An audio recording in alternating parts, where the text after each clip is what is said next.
ಮನೆಯೊಳಗೆ ಹೆಗ್ಗಣ ಗುತ್ತು ತೋಡ್ಯಾವು, ಮಣ್ಣಗಿದ ತಗ್ಗಿನಲ್ಲಿ ಪುರವೆಲ್ಲ ಹುದುಗೀತು. ಕೇಳಿರಯ್ಯ ಕೇಳಿರಿ, ಒಡಲಾಸೆಗೆ ನುಡಿದ ವಿಷವಾಕ್ಯ ಪಸರಿಸಿ ಸತ್ಯರ ತಲೆ ಕತ್ತರಿಸಿ ಬಿದ್ದಾವು. ವ್ಯರ್ಥರಿಗೆ ಮಾತು ಅರ್ಥವಾಗುವುದಿಲ್ಲ, ಭಕ್ತಿವಂತರೇ ಚಿತ್ತಗೊಟ್ಟು ಕೇಳಿರಯ್ಯ. ಅಷ್ಟಗ್ರಹಗಳು ನಷ್ಟವಾಗಿ ಅರಮನೆಯ ನೆತ್ತಿಯಲ್ಲಿ ಧೂಮಕೇತುಗಳೆದ್ದು ಪಟ್ಟಕ್ಕೆ ಬಂದವರು ಸುಟ್ಟು ಹೋದಾರಯ್ಯ. ಎತ್ತಿರೋ ನಂದಿಧ್ವಜವ, ಹೆತ್ತಯ್ಯ ನಾಟ ಹುಸಿಯಲ್ಲ.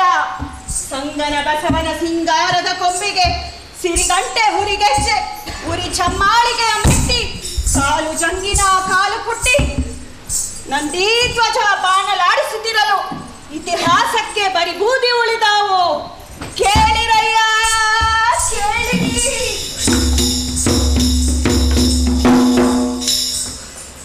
ಈ ಹುಚ್ಚಿ ಕಾಲ್ ಶಾಂತಿಯಿಂದ ನಮ್ಗ ಮುಕ್ತಿ ಇಲ್ಲ ಬಿಡು. ಅಯ್ಯಪ್ಪ, ಏನ್ ಮಾಡುದು?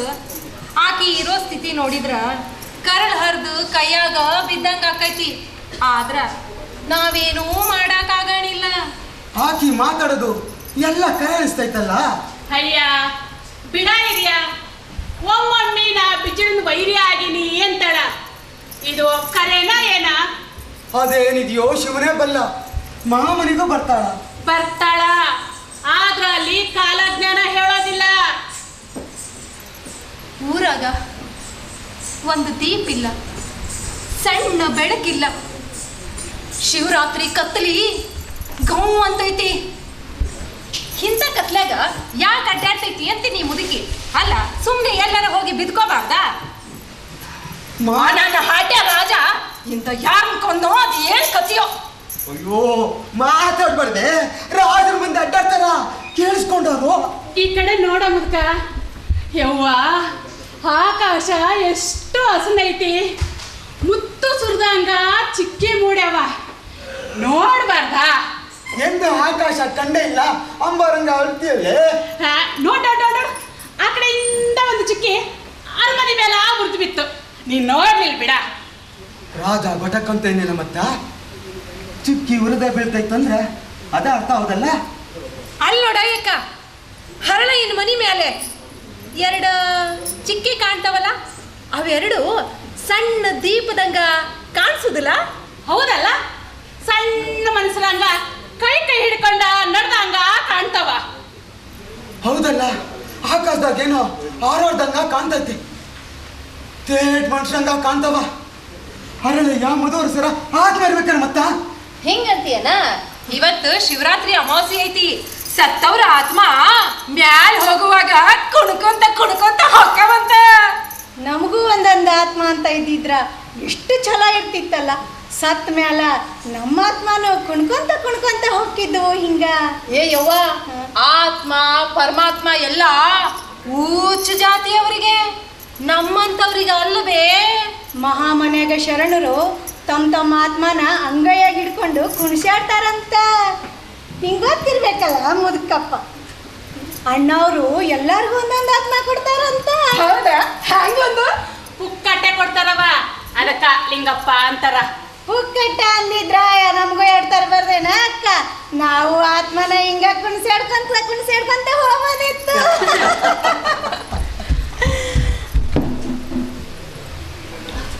ಒಬ್ಬ ಜಂಗಮನೋಡ್ರ ಈ ಕಡೆ ಬಂದಾರೇನು? ಯಾರು ಬರ್ಲಿಲ್ಲ ರೀ? ಕರೆ ಹೇಳು, ಮನೆಯೊಳಗೆ ಅಡಿಗಾನೇನು? ಕರೆನಿರಿ, ಯಾರು ಬರ್ಲಿಲ್ರಿ. ಇಲ್ಲ ಬಾ. ನೋಡಿ ರಾಜನ್ ಮಂದಿನ ಕಂಡ್ರನ ಆಗಲ್ಲ ನೋಡಿ. ಏಯ್, ಮೆಲ್ಲಗೆ ಮಾತಾಡು, ರಾಜರ ಮಂದಿ ಕೇಳಿಸ್ಕೊಂಡಾರ. ಅಯ್ಯಯ್ಯ, ಇವ ಯಾರು? ಈ ಕಡೆ ನೋಡ್ಕೊಂಡ್ ಬರಕತ್ತೇನ? ಯಾರ ಮಗ ನೀನು? ನಾನು ಮುಗ್ಧ ಸಂಗಯ್ಯ. ಸಂಗಯ್ಯ ನೋಡಕ್ಕ, ಕೂಡಲ ಸಂಗಯ್ಯನ ಹಂಗೋ ಇದೆಯಲ್ಲೋ ನನ್ನಪ್ಪ. ಯಾರು ಬೇಕಿತ್ತು? ಸಾವಂತ್ರಿಯ ಮನೆ ಎಲ್ಲಿದೆ ತಾಯಿ? ಸಾವಂತ್ರಿ? ಯಾವ ಸಾವಂತ್ರಿ? ಸೂಳೆ ಸಾವಂತ್ರಿ. ಅಯ್ಯ ಶಿವನ, ಇಂಥ ಸಣ್ಣ ವಯಸ್ಸಿನಾಗ ಅಲ್ಲಿಗೆ ಯಾಕೆ ಹೊಂಟಿಯೋ ನನ್ನಪ್ಪ? ಅವಳ ಮನೆಯಲ್ಲಿ ನಾನು ಲಿಂಗ ಪೂಜೆ ಮಾಡ್ಕೋಬೇಕು. ಆಹಾ, ತಿಳ್ಕೊಬೇಕು. ಆಕಿನ ನಿನ್ನ ಲಿಂಗ ಪೂಜೆ ಚಲೋ ಹಂಗ ಮಾಡ್ತಾಳೆ ಹೇಳು. ಶಿವರಾತ್ರಿ ಜಾಗರಣಿ ಚಲೋ ಮಾಡ್ತಿ ಬಿಡು. ಅಲ್ಲೋ ಮಗ, ಮಹಾ ಮನೆಯಾಗ ಲಿಂಗ ಪೂಜೆ ಮಾಡ್ಕೊಳ್ಳೋದು ಬಿಟ್ಟು ಸೋಳಿ ಮನೆಯಾಗ ಯಾಕೆ ಹೋಗ್ತಿ? ಹೋಗು, ಮಹಾ ಮನೆಗೆ ಹೋಗಿ ಲಿಂಗ ಪೂಜೆ ಮಾಡ್ಕೋ ಹೋಗು. ಸಾವಂತ್ರಿ ಮನೆಯಲ್ಲಿ ಲಿಂಗ ಪೂಜೆ ಮಾಡ್ಕೊಂಡ್ರೆ ಒಳ್ಳೆ ಲಿಂಗ ಪೂಜೆ ಅಂತ ಬಹಳಷ್ಟು ಶರಣರೇ ಹೇಳಿದ್ದಾರೆ. ಅದಕ್ಕೆ ನಾನು ಅಲ್ಲಿಗೆ ಹೋಗೋದು. ಅವಳ ಮನೆಯಲ್ಲಿ ಅಂತ ನೀ ಹೇಳ್ತೀಯೋ ಇಲ್ಲೋ? ಕಟ್ಟಿ ಮುರ್ದಂಗ ಹೇಳ್ತೀನಿ, ನಿನಗ ಆ ಮನೆನ ತೋರ್ಸಣಿಲ್ಲ. ನಿನ್ನಂತ ಏನು ಅರಿದ್ ಕೂಸ್ಗ ಅಡ್ಡದಾರಿ ತೋರಿಸಿ ನಾನು ಯಾವ ನರ್ಕಕ್ಕೆ ಹೋಗ್ಲೋ ಅನ್ನಪ್ಪ. ಹೋಗೋಗು, ತಿರ್ಗೋಗು. ನೀ ತೋರ್ಸೋದಿಲ್ಲ? ತೋರ್ಸೋದಿಲ್ಲ, ನಡಿ ಆಚೆ. ನೋಡ ಹಿರಿಯ, ಈ ಹುಡುಗಾಗ ಯಾರೋ ಅಡ್ಡದಾರಿ ತೋರ್ಸ್ಯಾರ, ನೀನಾದ್ರೂ ಬುದ್ಧಿ ಹೇಳ್ಬಾರ್ದಾ? ಈ ಮುದುಕಿ ಮಾತ್ರ ಮುಖ ಗಂಟು ಹಾಕೊಂಡು ನನ್ನೇ ನೋಡ್ತಾ ಬರ್ತಿದ್ದಾಳಲ್ಲ. ಅಯ್ಯ ಶರಣ, ಈ ಹೆಣ್ಣು ಮಗು ಯಾರು? ಇವಳು ಹುಚ್ಚು ಮುಚ್ಚಿಯಪ್ಪ. ಯಾರಂತ ನನಗೂ ಗೊತ್ತಿಲ್ಲ. ಚಾಲುಕ್ಯರ ಕಾಲದಿಂದಲೂ ಹಿಂಗ ಯಾರ್ಯಾರನ್ನೋ ಅಂದಾಡಿಕೊಂಡು ಎಲ್ಲಂದ್ರೆ ಪ್ರತ್ಯಕ್ಷ ಆಗ್ತಾಳ. ನೀನು ಅವಳು ಗಡುವೆಗೆ ಹೋಗ್ತಾ ಇರೋದು ಉತ್ತಮ. ಅಯ್ಯ, ತಡಿ ಮುಖ ಒಳಗಡೆ. ಅದಕ್ಕೆ ನನ್ನ ನೋಡಿ ನಗ್ತಿದ್ದಾಳಲ್ಲ. ಯಾರ ನೀನು? ಯಾರ್ ಬೇಕಿತ್ತು? ಸೂಳೆ ಸಾವಂತ್ರಿ. ಸೂಳೆ ಸಾವಂತ್ರಿ ಬೇಕಾ? ಸಾವಂತ್ರಿನ ಬೇಕಾ? ನನಗೆ ಸೂಳೆ ಸಾವಂತ್ರಿನೇ ಬೇಕು. ಬಿಜ್ಜಳನು ಅವಳಲ್ಲೇ ಹೋಗ್ತಾನಂತ ಇತ್ತು. ಆದ್ರೂ ಹೇಳ್ತೀನ ಹುಡುಗ, ಅವಳು ಮುದಿ ಗುಡ್ಡು ಕಂಡ್ಲ, ಮುಖದಲ್ಲಿ ಬುರುಡೆ ಬಿಟ್ಟು ಇನ್ನೇನೂ ಇಲ್ಲ. ಅವಳ ಮನೆಯಲ್ಲಿ ಕಾಮಾಕ್ಷಿ ಎಂಬ ಹುಡುಗಿ ಇದ್ದಾಳೆ ಗೊತ್ತಾ? ಅವಳು ಬೇಕು. ಭಲೆ ನನ್ ಸರ್ದಾರ, ಅವಳು ಕೇಳುವಷ್ಟು ಹಣ ನಿನ್ನಲ್ಲೈತೆಲ್ಲ. ಕಂತೆತ್ತು ಒಂದ್ಸಲಿ ನನ್ನ ಸಮ ನೋಡ್ಬಾರ್ದ? ಹಾ, ನೀನ್ ಯಾರಂತ ನನಗೆ ಈಗ ನೆನಪಾಯ್ತು ತಾಯಿ. ನೀನು ಈ ನಗರ ದೇವತೆ ಕಲ್ಯಾಣಿ ಅಲ್ಲವೇ? ಹೌದು. ನೀನು ಬಸವಣ್ಣ ಕಲ್ಯಾಣಕ್ಕೆ ಬಂದ ಮೊದಲನೇ ದಿನ ಅವನೊಂದಿಗೆ ಇದ್ದೇ ಅಲ್ಲವೇ? ಬಸವಣ್ಣ ಮುಂದೆ ಮುಂದೆ, ನೀ ಅವನ ಹಿಂದೆ ಹಿಂದೆ, ಯಾರಿಗೂ ಕಾಣದಂತೆ ನಿಂತಿದ್ದೆ ಅಲ್ಲವೇ? ಹೌದು ತಾಯಿ. ಆಗ ಆಕಾಶ ಸ್ವಚ್ಛವಾಗಿತ್ತು, ನಿಚ್ಚಳವಾದ ಬಿಸಿಲಿತ್ತು, ನದಿಯ ಕಡೆಯ ತಂಗಾಳಿ ಬೀಸಿ ವಾತಾವರಣ ಆಹ್ಲಾದಕರವಾಗಿತ್ತ. ಆವಾಗ ನಾನು ನಿನ್ನನ್ನು ನೋಡಿದ್ದೆ. ಆ ದಿನ ನೀನು ಯಾರೊಂದಿಗೂ ಮಾತಾಡಲೇ ಇಲ್ಲ. ಕಣ್ಣಲ್ಲಿ ಕನಸುಗಳ ಕಾಂತಿ ಇತ್ತು. ಇದ್ಯಾಕೋ ಮೋಡ ಮುಸುಕಿದ ಹಾಗಿದೆಯಲ್ಲ. ನಿನ್ನ ಹೆಸರು? ಸಂಗಯ್ಯ. ಬಸವಣ್ಣ ಒಂದು ವಚನದಲ್ಲಿ ಗೆಳೆಯ ನೀನು ಹಳಬ ನಾನು ಅಂತ ನಿನ್ನ ನೆನೆದಿದ್ದಾನಲ್ಲವೇ? ಹೌದು ತಾಯಿ. ಆಗ ಕಲ್ಯಾಣ ಹೀಗೆ ಬೆಳೆದಿರಲಿಲ್ಲ. ಬಸವಣ್ಣ ಅರಮನೆಗೆ ಬಂದಾಗ ಹುಬ್ಬು ಗಂಟಿಕ್ಕಿದವರೇ ಹೆಚ್ಚು. ಆವಾಗ ಸಂತೋಷದಿಂದ ಮತ್ತು ಕನಸು ಕಾಣುತ್ತಾ ನಿಂತವರೆಂದರೆ ನೀವಿಬ್ಬರೇ, ನೀನು ಮತ್ತು ಬಿಜ್ಜಳ. ರಾಜ ಬಸವಣ್ಣನಿಗೆ ಅವನು ಕೂರಬೇಕಾದ ಕೊಠಡಿಯನ್ನು ಮತ್ತು ಕಡತಗಳನ್ನೂ ತೋರಿಸಿದ. ಅವನನ್ನ ಅರಮನೆಗೆ ಕರೆದೊಯ್ದು ಬಟ್ಟಲ ತುಂಬ ಕಾಯ್ದಾರಿದ ಹಾಲನ್ನು ಕೊಟ್ಟಿದ್ದು ನನಗಿನ್ನೂ ನೆನಪಿದೆ ತಾಯಿ. ಹೌದಣ್ಣ, ಆ ದಿನ ಅರಮನೆ ಪ್ರಶಾಂತವಾಗಿತ್ತು. ಆಮೇಲೆ ನೀನು ಮತ್ತು ಬಸವಣ್ಣ ಕಣ್ಣಲ್ಲಿ ಕಣ್ಣಿಟ್ಟು ನೋಡಿಕೊಂಡಿರಿ. ಅವನೇನೋ ಕೇಳಿಕೊಂಡ, ನೀನೇನೋ ಭರವಸೆ ಕೊಟ್ಟೆ ಅಲ್ಲವೇ? ನಿನ್ನ ನೆನಪಿನ ಶಕ್ತಿಯ ಬಗ್ಗೆ ಆಶ್ಚರ್ಯವಾಗುತ್ತದೆ ತಾಯಿ. ನಿನ್ನ ನಿಟ್ಟುಸಿರನ್ನು ನಾನು ಅರ್ಥ ಮಾಡಿಕೊಳ್ಳಬಲ್ಲೆ ಸಂಗಯ್ಯ.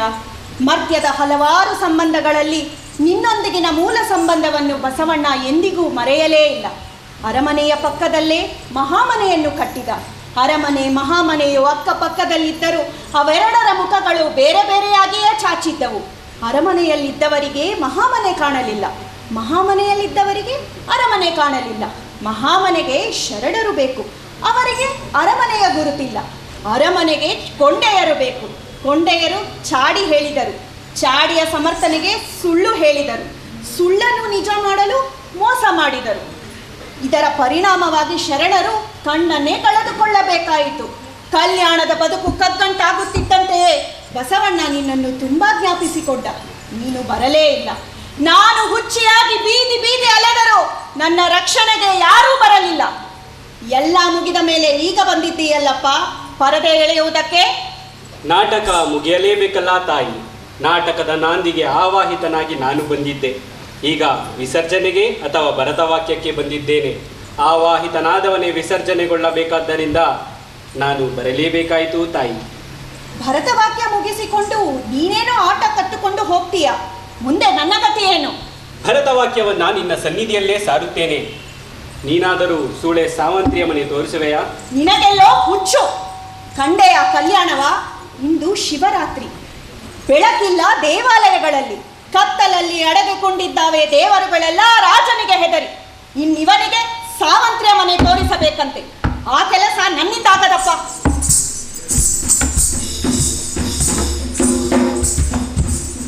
ಯಾರ್ಯಾಕೆ ತೋರಿಸ್ಬೇಕು ಮಿತ್ರ? ನಿನಗೆ ಸೂಳೆ ಸಾವಂತ್ರಿ ಮನೆ ನಾನು ತೋರಿಸ್ತೀನಿ ಬಾ. ಅಕ್ಕೋ, ಅಲ್ಲಿ ಬೆಳಕಿರೋ ಮಾಡಿ ಮನೆ ಇದೆಯಲ್ಲ, ಅದೇ ಅವಳು ಮನೆ. ನೀನೊಬ್ನೇ ಹೋಗ್ಬೇಕು.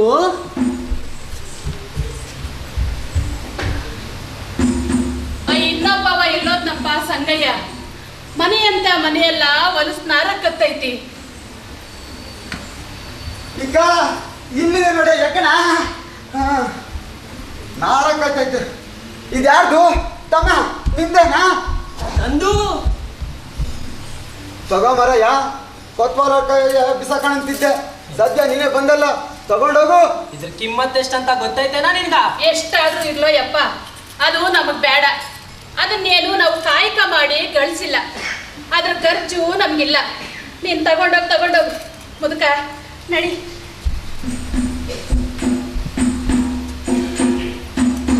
ಸಂಗಯ್ಯ, ನಿನ್ಗೆ ಸೂಳೆ ಸಾವಂತ್ರಿ ಮನೆ ತಿಳಿತಲೋ? ಇದನ್ನ ದ್ವಾರಪಾಲಕರು ತೋರಿಸು, ಅಂದ್ರ ಒಳಗೆ ಬಿಡ್ತಾರ. ಸಾವಂತ್ರಿನೇ ಬಂದು ಕೇಳಿದಾಗ ಇದು ನೋಡು ಕೊಡು, ಅಂದ್ರ ಒಳಗೆ ಕರ್ಕೊಂಡು ಹೋಗ್ತಾಳ. ತಿಳಿತಲೋ? ತಗೋ, ಎದುರುಗಡ ಹೋಗು ಹೋಗು.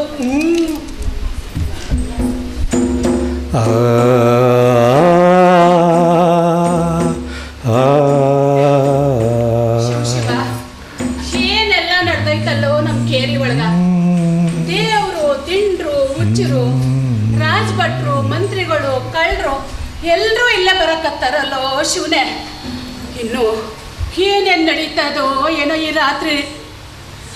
ನಿನ್ ಮನ್ಯಾಗ ಇನ್ನೂ ಒಬ್ಬ ಅಡಕೂತಾನ, ಹುಷಾರ್ ಬೇ. ಇನ್ನೊಬ್ಬ ಅಡಕೂತಿದಾನ.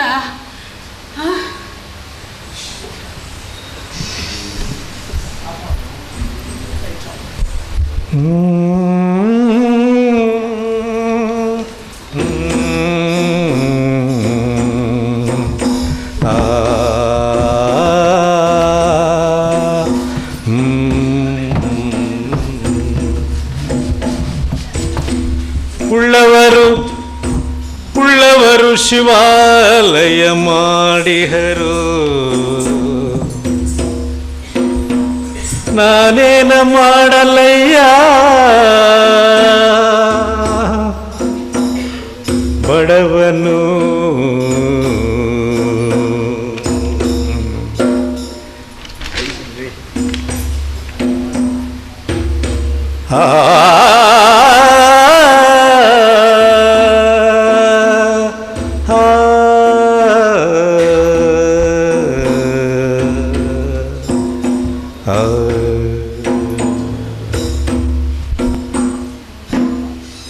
ಸಾವಂತ್ರಿಯ ಮನೆ ಇದೆಯೋ? ಹೌದು. ಅಯ್ಯೋ ಶಿವನೇ, ಮುಗ್ಧ ಬಾಲಕ, ನಿತ್ಯ ಮಾಂಸವಾರದ ಈ ಕೂಸನ್ನ ಇಲ್ಲಿಗೆ ಯಾರಪ್ಪ ಕಳಿಸಿದ್ರು ಪಾಪಿಗಳು? ಒಳಗೆ ಬಿಡಿ.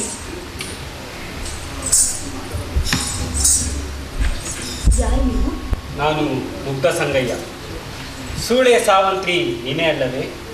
ಹೌದು, ಬನ್ನಿ ಕುಳಿತುಕೊಳ್ಳಿ. ಬಾಯಾರಿಕೆಗೆ ಏನಾದರೂ ಕೊಡಲೇ? ಬಾಯಾರಿಕೆ ಬೇಡ ಬೇಡ.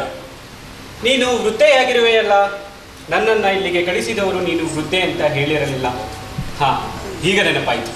ನನಗೆ ಬೇಕಾದವಳು ಕಾಮಾಕ್ಷಿ ಎಂಬವಳಿದು. ಕಾಮಾಕ್ಷಿ ನಿಮ್ಮಲ್ಲೇ ಇರುವಳು? ಹೌದು, ಕಾಮಾಕ್ಷಿ ಇರುವುದು ನಮ್ಮಲ್ಲೇ.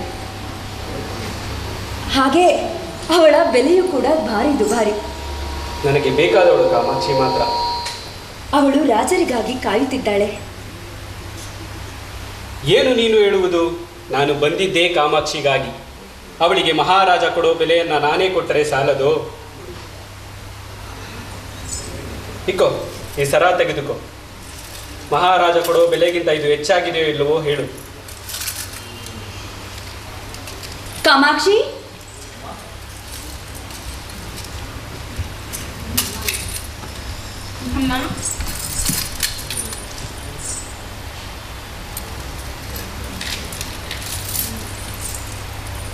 ಅಮ್ಮ, ಈ ಸರ ನನ್ನ ಬೆಲೆಗಿಂತ ಹೆಚ್ಚು. ನನಗಿದು ಬೇಡ. ಆತ್ಮ ಸಂತೋಷಕ್ಕಾಗಿ ನಾನಿವರ ಸೇವೆ ಮಾಡುತ್ತೇನೆ. ದಯವಿಟ್ಟು ಅಪ್ಪಣೆ ಕೊಡು ತಾಯಿ. ಧನ್ಯನಾದೆ ಮಗಳೇ, ನಿನ್ನಿಂದ ನನ್ನನ್ನು ಧನ್ಯಗೊಳಿಸಿದೆ. ಹೋಗು, ಮುಗ್ಧ ಸಂಗಯ್ಯನವರು ಬಯಸುವ ಎಲ್ಲ ಸುಖಗಳನ್ನು ಕೊಟ್ಟು ಅವರನ್ನು ಸಂತೋಷಪಡಿಸು. ಆಗಲಿ ತಾಯಿ.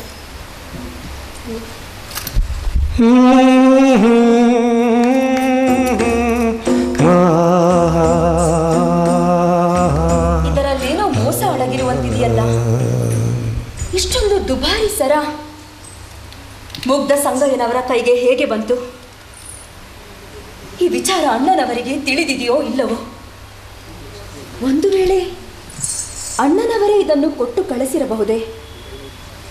ಅಯ್ಯೋ, ಮೊದಲೇ ಊರು ಒತ್ತಿ ಹುರಿಯುತ್ತಿದೆ.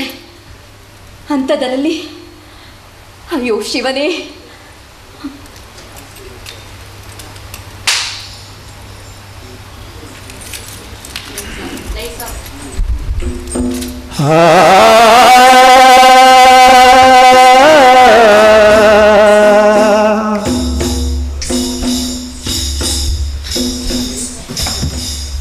ಕಳಬೇಡ ಕೊಲಬೇಡ, ಕಳಬೇಡ ಕೊಲಬೇಡ, ಹುಸಿಯ ನುಡಿಯಲು ಬೇಡ,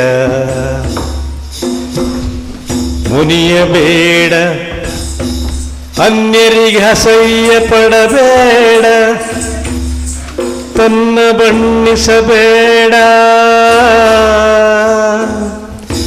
ಇದಿರ ಹಳಿಯಲು ಬೇಡ. ಇದೇ ಅಂತರಂಗ ಶುದ್ಧಿ, ಇದೇ ಬಹಿರಂಗ ಶುದ್ಧಿ, ಇದೇ ನಮ್ಮ ಕೂಡಲ ಸಂಗಮಯ್ಯನೊಲಿಸುವ ಪರಿ. ತಪ್ಪಿ ದಲಿತರಿಕೆರಿಗೆ ಬಂದ್ವೇನೋ? ಹೌದೋ ಏನೋ? ಅಯ್ಯಲೇ, ನಿನಗೆ ಮೈಲಿಗೆ ಇಲ್ಲ, ಮುಟ್ಟಾಳ ಮುಟ್ಟಾಳ ಮೈಲಿಗೆ ಇಲ್ಲ, ಏನೋ ಇದು?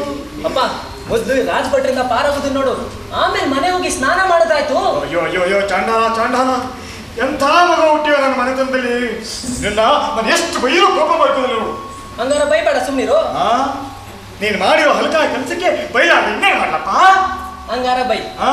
ಅಯೋಗ್ಯ, ನಿಜ, ನೀಚ, ನಿಜ, ಧಗಾಕೋರ. ಅಯ್ಯೋ ಅಪ್ಪ, ಯಾವ್ದಾರು ಹೊಸ ಬೈಗಳ ಇದ್ರೆ ಬೈಯಪ್ಪ. ಹಳೇದ್ ಕೇಳಿ ಕೇಳಿ ಸಾಕಾದ್ವು. ಏನೇ ಚಾಂಡಾಲ, ಇದು ಒಳ್ಳೇದೇ. ನಿನಗೆ ನಾಚಿಕೆ ಬರುವಂತ ಬೈಗಳು ಯಾವ್ದು ಹೇಳು, ಅದನ್ನೇ ಬೈತೀನಿ. ಹಾ, ನಿನ್ ಮಗನಾಗಿರೋದು ನಾಚಿಕೆ ಬರುವಂತದ್ದು ನಾನೇನು ಮಾಡುದು ಮಗನ? ಅಲ್ಲ ಅಪ್ಪ, ಅವ್ರ ಮನೆಗೆ ಹೋಗಿ ಚಂದ್ರಾಸರ ಕದಿಯೊಂದವನು ನೀನೆ, ಈಗ ನೋಡಿದ್ರೆ ದಗಾಕೋರ ಅಂತ ಬೈತಿರೋನು ನೀನೆ. ಎಲ್ಲಿಗೆ ಮಾತಾಡೋ, ಯಾರು ಕೇಳಿಸ್ಕೊಂಡರು? ಕೇಳಿಸ್ಕೊಳ್ಳಿ ಬಿಡು ಅಪ್ಪ. ಅವ್ರ ಮನೇಲಿ ನನ್ನ ಯಾರೋ ಗುರ್ತಿಡಿದ್ರು, ನೀನು ಹರಿಹರನ್ ಮಗ ದಾಮ್ಯ ಅಲ್ಲ, ನೀನ್ ಯಾವಾಗ ಶ್ಮಶಾನ ಅದ್ಯಪ್ಪ ಅಂದ್ರು. ಯಾರೋ ಬಂದವರು? ನನ್ಗೇನ್ ಗೊತ್ತು, ಎದ್ರಿ ಅವ್ರ ಕಡೆ ತಿರುಗ್ ನೋಡ್ದೇನೆ ಓಡ್ ಬಂದೆ. ಅವ್ರ ಮನೆ ತೊಲೆವಾಗ್ಲೂ ಇನ್ನೂ ದಾಟಿರ್ಲಿಲ್ಲ ಅಂತೀನಿ. ಅಷ್ಟ್ರಾಗ ಯಾರೋ ಕಳ್ಳ ಕಳ್ಳ ಅಂತ ಕಿರ್ಚ್ಕೊಂಡ್ರು. ಕೆಟ್ನಲ್ಲೋ ಅಪ್ಪ ಅಂತ ಓಡ್ ಬಂದೆ. ಸದ್ಯ ಅಪ್ಪ ಅಂದಿದಿ, ನನ್ನ ಹೆಸರೇ ಇರೋದು. ನೀನು ಹರಿಹರನ್ ಮಗ ಅಲ್ಲ ಅಂದ್ರು, ಅದಕ್ಕೇನರ್ಥ? ಅಯ್ಯೋ ಅಯ್ಯೋ ಅಯ್ಯೋ ಅಯ್ಯೋ, ಎಂತ ಚಾಂಡಾಲ ಹುಟ್ಟಿದ್ಯೋ. ನಿಮ್ಮವ್ವ ನಿನ್ನನ್ನು ಹೇಳೋ ಬದಲು ಒಂದು ಕಪಿನಾದ್ರೂ ಎತ್ತಿದ್ರೆ ಚೆನ್ನಾಗಿರ್ತಿತ್ತೋ. ನಿನ್ನ ನೋಡಿದ್ರೆ ನನ್ ಕಪಿ ಹಂಗೆ ಇತ್ತು. ಆದ್ರೂ ಏನಾದ್ರು ಯಾರೋ ನಮ್ಮ ಕಡೆ ನೋಡ್ತಾ ಇದ್ದಾನೆ. ನಮ್ಮ ಗುರುತು ಸಿಕ್ತೇ ಮತ್ತೆ? ನಮ್ ವೇಷ ನೋಡ್ಕೊಳಪ್ಪ. ಈ ವೇಷದಲ್ಲಿ ದಲಿತರ ಕೇಳಿ ತಲೆ ಕೂಡ ಎತ್ತಿ ನೋಡಲ್ಲ.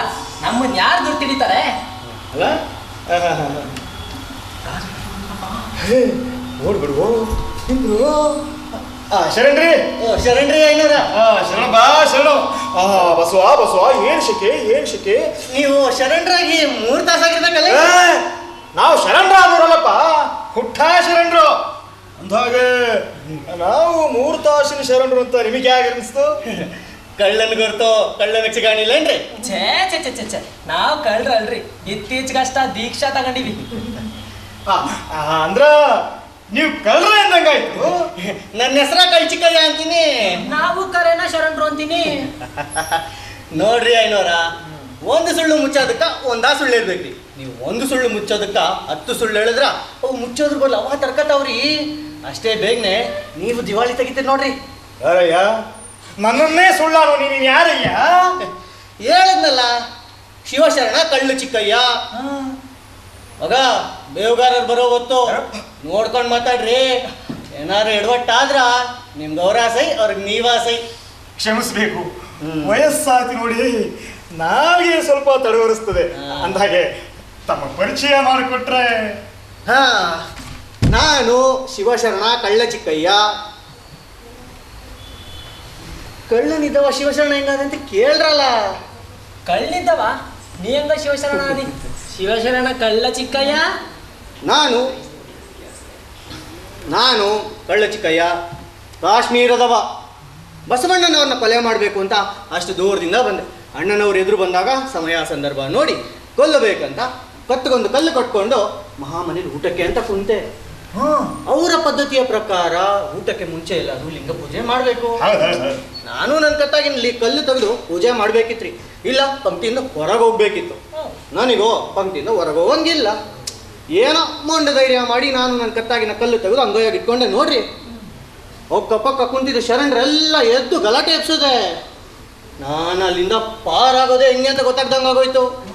ಅಷ್ಟ್ರಾಗ ದೇವ್ರು ಬಂದಂಗ ಬಂದು ಸಾಕ್ಷಾತ್ ಲಿಂಗ ಕಟ್ಕೊಂಡ್ರೆ ಅದು ನಮ್ಗೆ ಕಲ್ಲು ಅನ್ನಿಸ್ತದ. ಅಂತದ್ರಾಗ ನೀವು ಕಟ್ಕೊಂಡ ಕಲ್ಲಲ್ಲೇ ಲಿಂಗ ಕಾಣ್ತಿದ್ದೀರಿ. ಹಾ ಏನು ಭಕ್ತಿ ಅಂದವ್ರೆ ಅಣ್ಣವರ ನನ್ನ ಮುಂದೆ ಉದ್ದಂಡ ಬೀಳೋದೆ. ನಾನು ಅವ್ರನ್ನ ಕೊಲೆ ಮಾಡೋದಿರ್ಲಿ, ಅವರ ನನ್ನ ಒಳಗಿನ ಕಳ್ಳನ್ನ ಹಿಡಿದು ಕೊಂದು ಹಾಕಿದ್ರು. ಅಂದ ಲಿಂಗ ಶರಣ ಧರ್ಮ ಲಿಕ್ಷ ತಗೊಂಡೆ. ಪೂರ್ವಾಶ್ರಮದ ನೆನಪಿರ್ಲಿ ಅಂತ ಕಳ್ಳ ಚಿಕ್ಕಯ್ಯ ಅಂತ ಹೆಸರಿಟ್ಕೊಂಡೆ. ಏನೋ ಈಗೇನಿಲ್ಪ, ಕಾಯ್ಕ ಮಾಡ್ತೀರಾ? ಕಾಯ್ಕ ಮಾಡ್ತೀನಿ, ಊಟ ಮಾಡ್ತೀನಿ. ಬೇಕಿದ್ರೆ ಮಹಾಮನಿ ಕೊಡ್ತೀನಿ. ಎಲ್ಲರೂ ಶರಣ ಅದನ್ನೇ ಮಾಡ್ತಾರೆ. ತೆರಿಗೆ ಕಟ್ತೀರಾ? ಹೌದು. ಈ ಕಾಯ್ಕ ಅಂದ್ರ ದುಡಿಬೇಕು ತಿನ್ಬೇಕು, ಹೌದಲ್ಲ? ಹೌದು, ದುಡಿದ ತಿಂದ್ರದು ಪಾಪ. ಹಂಗಾರ ನಾನು ಬಾಳ ಪಾಪ ಮಾಡಿನಪ್ಪ. ಯಾಕಂದಿತಮ್ಮ? ನೀ ಕಾಯ್ಕ ಮಾಡ್ತಿಂತಿ, ನಿನ್ ಪಾಪ ಎಲ್ಲ ಮಾಫ್. ಈ ನಮ್ ಗುರು ಪಾಪ ಮಾಡ್ತಾನ, ಮಂತ್ರ ಹೇಳಿ ಪಾಪ ಪರಿಹಾರ ಮಾಡ್ಕೋತಾನ. ನಾನು ದಿನಕ್ಕೆ 3 ಅಂತೂ ಪಾಪ ಮಾಡ್ತೀನ್ರಿ. ದಿನಕ್ಕೆ 3 ಅಂತೂ ಪಾಪ? ಅವ್ಯಾವೋ? 3 ಹೊತ್ತು ಬೋರ್ ವೃತ್ತಿ ಊಟ ಮಾಡ್ತೀನಲ್ಲ, ಬಸವಣ್ಣವ್ರು ಅದನ್ನ ಪಾಪ ಅಂತಾರೆ. ಊಟ ಮಾಡಿದ್ರೆ ನಿಂಗೆ ಪಾಪ ಆದಿತ್ತು ತಮ್ಮ? ಕಾಯ್ಕ ಮಾಡ್ದ ಊಟ ಮಾಡೋದು ಪಾಪ ಅಲ್ವೇನ್ರಿ? ಬಲೆ ಚಲೋ ತಿಳ್ಕೊಂಡಿ ನೋಡು. ರಾಜ್ಭಟ್ರು ಬಂದ್ರು. ನೋಡ್ರಿ, ಅವ್ರು ಹೋಗೋತನ ಆತ್ಮ ಪರಮಾತ್ಮ ಮಾತಾಡೋದು ಕ್ಷೇಮ. ಓಂ ನಮ ಶಿವಾಯ, ಓಂ ನಮ ಶಿವಾಯ, ಓಂ ನಮ ಶಿವಾಯ. ಏನ್ರಪ್ಪ ಶರಣ್ರ, ಈ ಕಡೆ ಒಬ್ಬವ ಜಂಗಮನ ಹುಡುಗ ಓಡಿ ಬಂದಾನೇನ್ರಿ? ಜಂಗಮನ? ಛೇ ಛೇ ಛೇ ಛೇ, ಇಲ್ಲಿ ತೆಗೀರಿ, ಈ ಕಡೆ ಯಾರು ಬರ್ಲಿಲ್ಲ. ಯಾರು? ನಾನು ಕಳ್ಚಿಕಯ್ಯ, ಗುರ್ತಿಗ್ಲಿಲ್ಲೇನು? ನಿಮ್ಗೆ ಗುರ್ತಾಯ್ತು? ಆ ಶರಣ ಯಾರು? ಇವ್ರ ಶಿಷ್ಯ, ಇವ್ರ ಗುರು. ನಿಂತ್ಕೊಂಡು ಏನ್ ಮಾತಾಡ್ತಿದ್ರಿ? ಆತ್ಮ ಪರಮಾತ್ಮ ಮಾತಾಡ್ತಿದ್ವಿ. ಮಹಾಮನೆ ಬಿಟ್ಟು ಇಲ್ಲಿ ವರ್ಕೆರಿಯಾಗ ಆತ್ಮ ಪರಮಾತ್ಮ. ಹೌದಾ? ಶರಣ್ ಎಲ್ಲಿದಾರ? ಅದೇ ಮಹಾಮನೆ ಅಂತ ಅಣ್ಣವ್ರು ಹೇಳ್ಬಿಟ್ಟಾರಲ್ಲ. ಅಲ್ಲಲ್ಲ, ಏನ್ ಅಣ್ಣವ್ರು ಪವಾಡ ಮಾರಾಯ. ವರ್ಕೆರಿಯಾಗೂ ಆತ್ಮ ಪರಮಾತ್ಮ ಅಂದ್ರ ಇದು ಭಾರಿ ದೊಡ್ಡ ಪವಾಡ ನೋಡ. ಅರಮನ್ಯಾಗ ರತ್ನದ ಸರ ಕಳುವಾಗೈತ್ರಿ. ಕಳ್ಳನನ್ನು ಹುಡ್ಕೊಂಡು ಬಂದಿದೀವಿ. ನಮಗ ಈ ಸಣ್ಣ ಶರಣರ ಮೇಲೆ ಅನುಮಾನ ಬಂದೈತ್ರಿ. ಅದಕ್ಕ ನಮ್ಮ ಕೊತ್ವಾನ ತನಕ ಕರ್ಕೊಂಡು ಹೋಗಿರ್ತೀವಿ, ಆಮೇಲೆ ಕಳಿಸ್ತೀವಿ. ಆದಿತ್ತೇನ್ರಿ ಚಿಕನ್ ಅವ್ರೆ? ಇಲ್ರಿ, ಸಣ್ಣ ಶರಣರು ನಮ್ಮ ಪೈಕಿರಿ. ಇತ್ತೀಚೆಗಷ್ಟ ದೀಕ್ಷಾ ತಗೊಂಡಾರ, 65 ವಯಸ್ಸು. ಹಾಗಾಗಿ ಏನಾರ ಎಡವಟ್ ಮಾಡ್ಕೋತಿರ್ತಾರೆ. ಆದ್ರೆ ಕಳ್ಳತನದಂತ ದಂಧೆ ಅವ್ರಲ್ಲಿ ತೆಗಿರಿ. ಹಿಂಗಂತೀರಿ? ಆದ್ ಬಿಡ್ರಿ, ಅರಮನೆಯಾಗಿಂದ ಓಡ್ ಬಂದವ ಹಿಂಗ ಇದ್ದ, ಅದಕ್ಕೆ ಕಾರಣ ಬೆನ್ನತ್ ಬಂದ್ವಿ. ನೀವ್ ಹಿಂಗ ಅಂದ್ಮೇಲ ಮುಗಿತ್ ಬಿಡ್ರಿ. ಬರೋಣ್ರಿ? ಶರಣ್ರಿ ಶರಣ್ರಿ ಶರಣ್ರಿ.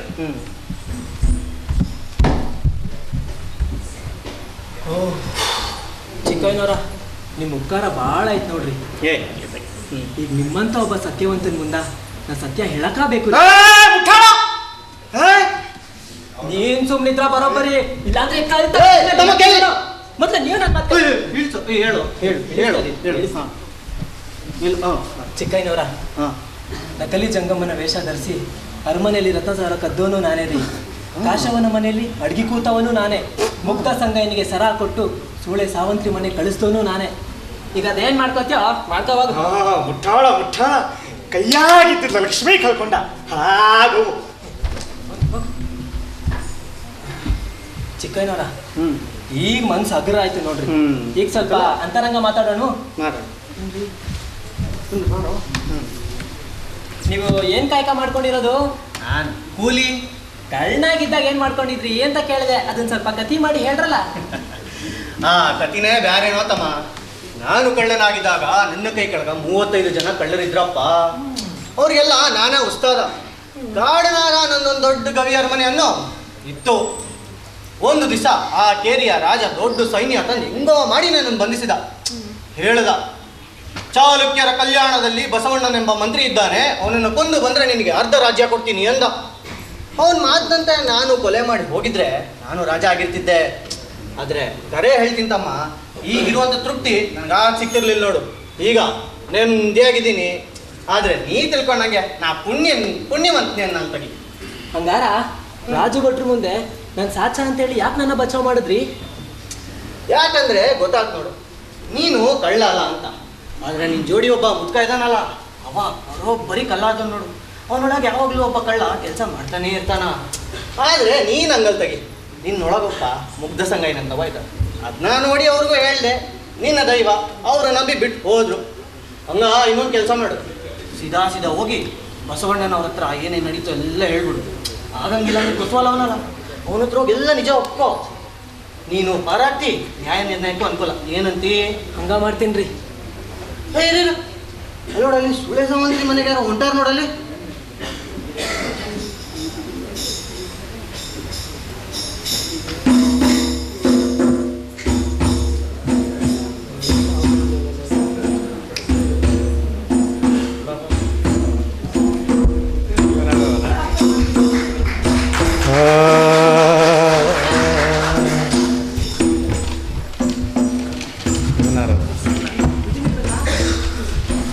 ಅದು ನೀನೇ ಹೇಳಪ್ಪ, ಕಾಣಿಸಲ್ಲ. ಕೂಡಲ ಸಂಗಮ ದೇವಾ, ಕೂಡಲ ಸಂಗಮ ದೇವಾ, ಕೂಡಲ ಸಂಗಮ ದೇವಾ, ಕೂಡಲ ಸಂಗಮ ದೇವಾ, ಕೂಡಲ ಸಂಗಮ ದೇವಾ.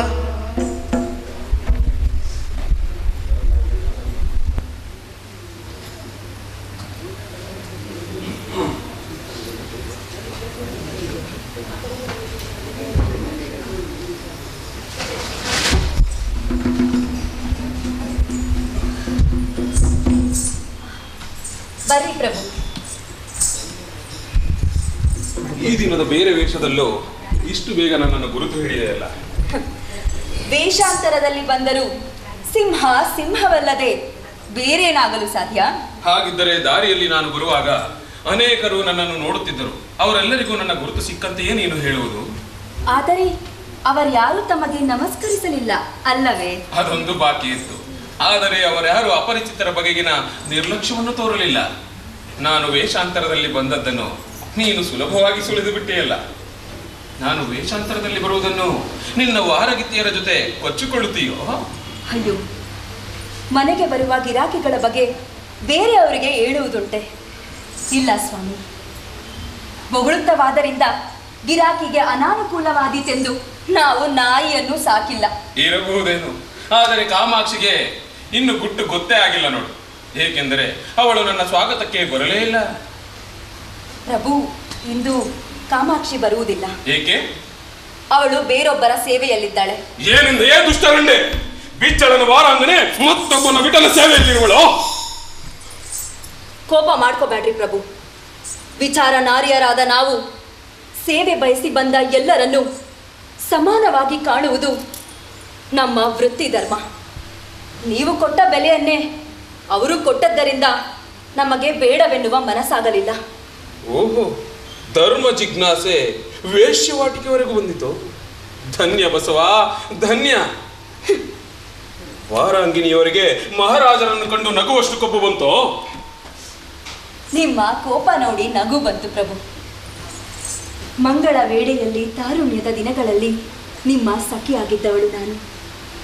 ಅಂದಿನ ನಿಮ್ಮ ರಸಿಕತನದ ಕಥೆಗಳಿಗೆ ನಾಯಕಿ ಆದವರಲ್ಲಿ ನಾನು ಒಬ್ಬಳು. ಕೋಪ ಬಂದಾಗ ನಿಮ್ಮ ಮಾಂಸದಲ್ಲಿ ಮೂಡುವ ಬಲಾಢ್ಯ ಚಿರತೆಯ ಪರಿಚಯ ನನಗುಂಟು. ಚಿರತೆಯ ದಾಳಿಗೊಳಗಾಗಿ ಮೈ ಮುರಿಸಿಕೊಂಡ ನೋವಿನ ಸುಖದ ನೆನಪಾಗಿ ನಗುವಂತು. ಜೊತೆಗಿದ್ದ ಹುಡುಗಿಯರು ನಾವೆಲ್ಲ ಮುದುಕಿಯರಾದೆವು. ಆದರೂ ನಿಮಗಿನ್ನೂ ಅದೇ ಪ್ರಾಯ, ಅದೇ ಚಿರತೆಯ ಹೊರಟು, ಅದೇ ಕೋಪ. ಅದನ್ನು ಕಂಡು ನಗು ಬಂತು. ಕ್ಷಮಿಸಿ ಪ್ರಭು.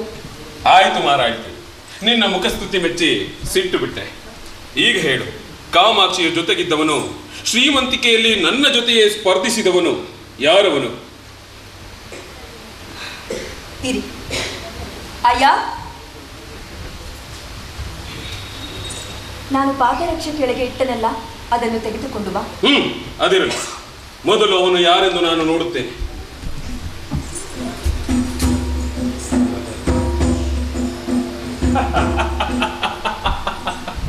ಪಾಪದ ಹಾಸಿಗೆಯ ಮೇಲೆ ಲಿಂಗ ಪೂಜೆ.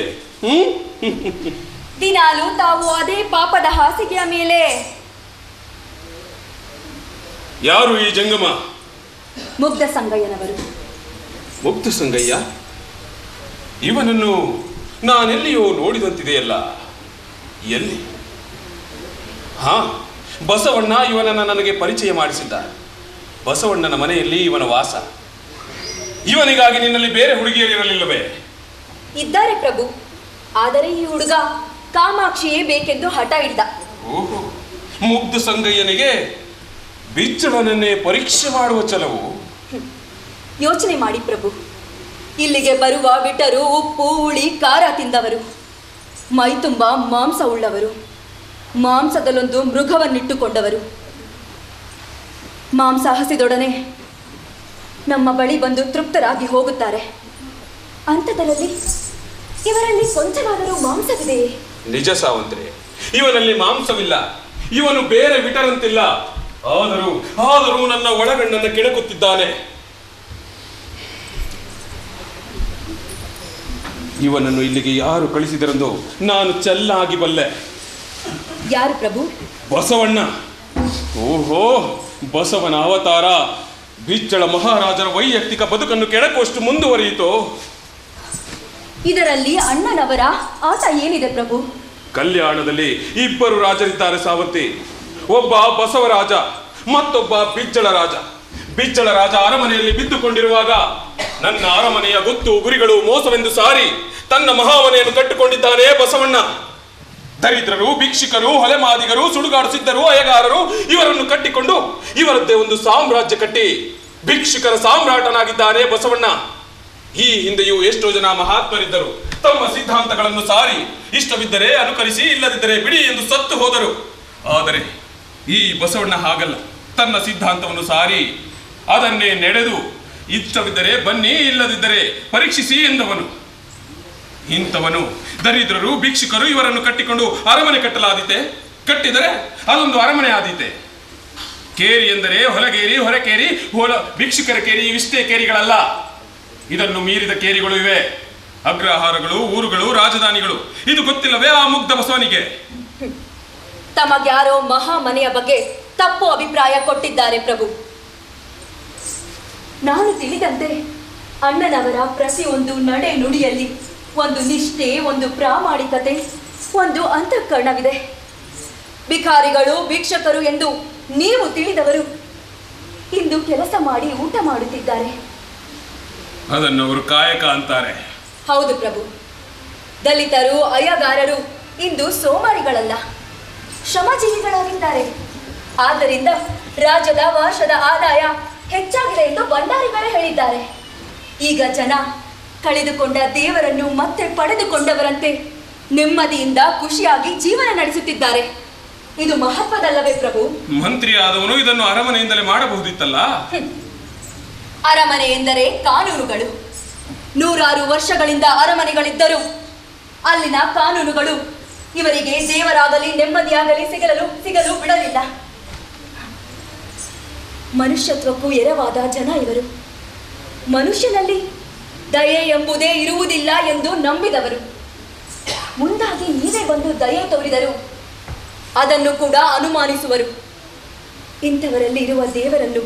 ಇಂಥವರನ್ನು ಪರಿವರ್ತಿಸಿ ಅವರಲ್ಲಿರುವ ದೇವರನ್ನು ತೆರೆದು ತೋರುವುದು ಅವರಿವರಿಂದ ಸಾಧ್ಯವೇ ಪ್ರಭು? ಅಲ್ಲವೇ, ಬಸವಣ್ಣನಿಂದ ಮಾತ್ರ ಅದು ಸಾಧ್ಯ. ಹೌದು ಪ್ರಭು, ಸರಿಯಾಗಿ ಹೇಳಿದಿರಿ. ಉದಾಹರಣೆಗೆ ಹೇಳುತ್ತೇನೆ. ಕಾಶ್ಮೀರದಿಂದ ಬಂದ ಒಬ್ಬ ಕಳ್ಳ ಅಣ್ಣನನ್ನು ಕೊಲೆ ಮಾಡಲು ಎಂದು ಇದ್ದ. ಆದರೆ ಅವನು ಅಣ್ಣನವರಿಂದ ಪ್ರಭಾವಿತರಾಗಿ ಈಗ ಶರಣನಾಗಿರುವುದನ್ನು ನಾನೇ ಪ್ರತ್ಯಕ್ಷ ಭೇಟಿ ಮಾಡಿದ್ದೇನೆ. ಈ ಬೂದಿಯ ಪವಾಡದ ಅಗತ್ಯ ನನಗಿಲ್ಲವೇ? ಧರ್ಮವನ್ನು ಹೇಳುವುದಕ್ಕೆ ಶಾಸ್ತ್ರಗಳಿವೆ, ವಿವರಿಸಲಿಕ್ಕೆ ಶಾಸ್ತ್ರಿಗಳಿದ್ದಾರೆ. ಈಗ ಹೇಳು, ನಮ್ಮ ರಾಜ್ಯದ ಕಾನೂನು ಹೇಳುತ್ತದೆ, ರಾಜ್ಯದಲ್ಲಿರುವ ಎಲ್ಲದರ ಮೇಲೆ ರಾಜನಿಗೆ ಹಕ್ಕಿದೆ. ಈ ದೇಶದ ಮಹಾರಾಜರಾದ ಬಿಚ್ಚಳ ದೊರೆಗಳು ನಾವು ಕೇಳುತ್ತಿದ್ದೇವೆ, ನಮಗೆ ಕಾಮಾಕ್ಷಿ ಬೇಕು, ಎಲ್ಲಿದ್ದರಲ್ಲಿ ಹೇಗೆಂದರಾಗಬೇಕು, ಕರೆದುಕೊಂಡು ಬಾ. ಸ್ವಚ್ಛಂದವಾಗಿ ಮೈ ಮಾರಿಕೊಳ್ಳುವುದಕ್ಕೆ ಬಂದವರಲ್ಲ ಪ್ರಭು ನಾವು. ನಮಗೂ ನಿಯಮಗಳಿವೆ. ಸಂದರ್ಭಾನುಸಾರ ಮುಖ ನೋಡಿ ಮಣೆ ಹಾಕುವ ನಿಯಮಗಳಲ್ಲ ಅವು. ಸಂಗೀತದಲ್ಲಿ ಅಂತರ್ಗತ ನಿಯಮಗಳಿರುವಂತೆ ಸ್ತ್ರೀಯ ದೇಹದೊಳಗೂ ಇದೆ. ಇಲ್ಲದಿದ್ದರೆ ಸ್ತ್ರೀ ಜಗತ್ತನ್ನು ವಿವರಿಸಲಾದೀತೆ. ಕೈ ಹಿಡಿದು 7 ಹೆಜ್ಜೆ ಹಾಕಿದಾಗ ಉಂಟಾಗುವ ಸ್ಪರ್ಶವನ್ನು ಆ ಜನ್ಮ ಪರ್ಯಂತ ನೆನಪಿಟ್ಟುಕೊಳ್ಳುವವಳು ಮಡದಿ. ಸ್ಪರ್ಶದ ಅನುಭವ ಮರೆಯಾದೊಡನೆ ಮರೆಯುವವಳು ಸೂಳೆ. ನಿಮ್ಮ ನೆನಪು ಈಗಾಗಲೇ ಕಾಮಾಕ್ಷಿಗೆ ಮರೆಯಾಗಿದೆ. ಗಿರಾಕಿಯ ಕಣ್ಣಿನಿಂದ ನೋಡಿ ತನ್ನ ಬೆಲೆಯನ್ನು ಕಟ್ಟಿಕೊಳ್ಳುವುದಿಲ್ಲ ಇಲ್ಲಿಯ ಹೆಣ್ಣು. ತನ್ನನ್ನು ತಾನು ಕನ್ನಡಿಯಲ್ಲಿ ನೋಡಿಕೊಂಡು ತನ್ನ ಬೆಲೆಯನ್ನು ಕಟ್ಟಿಕೊಳ್ಳುತ್ತಾಳೆ. ಅದನ್ನು ಒಪ್ಪುವ ಗಿರಾಕಿಗೆ ತನ್ನನ್ನು ಒಪ್ಪಿಕೊಳ್ಳುತ್ತಾಳೆ. ಪ್ರೀತಿಯಲ್ಲಾದರೆ ಹೆಣ್ಣು ಗಂಡು ಇಬ್ಬರು ಕಣ್ಣಲ್ಲಿ ಕಣ್ಣಿಟ್ಟು ನೋಡಿಕೊಂಡು ತಮಗೆ ಬೇಕಾದ ಜಗತ್ತನ್ನು ಕಟ್ಟಿಕೊಳ್ಳುತ್ತಾರೆ. ಆದರೆ ಬಲಾತ್ಕಾರದಲ್ಲಿ ಹೆಣ್ಣನ್ನು ಉಸಿರುಗಟ್ಟುವಂತೆ ಮಾಡಿ ಈ ಕಡೆ ನೋಡಲು ಬೆಳಕಿಲ್ಲದಂತೆ ಮಾಡಲಾಗುತ್ತದೆ. ನಿಮ್ಮ ರಾಜ್ಯದಲ್ಲಿ ಎಲ್ಲದಕ್ಕೂ ರಾಜರೇ ಬೆಲೆ ಕಟ್ಟಲಾಗುತ್ತದೆ. ನಿಮ್ಮ ರಾಜ್ಯದಲ್ಲಿ ನಾಗರಿಕತೆ ಇರುವುದೇ ನಿಜವಾದರೆ ನೀವು ಬಲಾತ್ಕಾರದಿಂದ ಅಧಿಕಾರ ಚಲಾಯಿಸಬಾರದು ಪ್ರಭು. ಎದುರಾಳಿಯ ಬಾಯಿ ಮುಚ್ಚುವಂತೆ ವಾದ ಮಾಡುವುದನ್ನು ಚೆನ್ನಾಗಿ ಕಲಿತಿದ್ದೀಯೇ. ಮೇಲಿಂದ ಮೇಲೆ ತೆರಿಗೆ ಎನ್ನುತ್ತಿರುವೆಯಲ್ಲ. ಈಗ ಸಂಗಯ್ಯ ಕಾಮಾಕ್ಷಿಗೆ ಕೊಟ್ಟ ಬೆಲೆ ಏನೆಂದು ಹೇಳು, ಅದಕ್ಕೆ ತೆರಿಗೆ ನಿರ್ಧರಿಸಬೇಕಿದೆ. ಹೌದೇ? ಇರಿ ಅಯ್ಯ,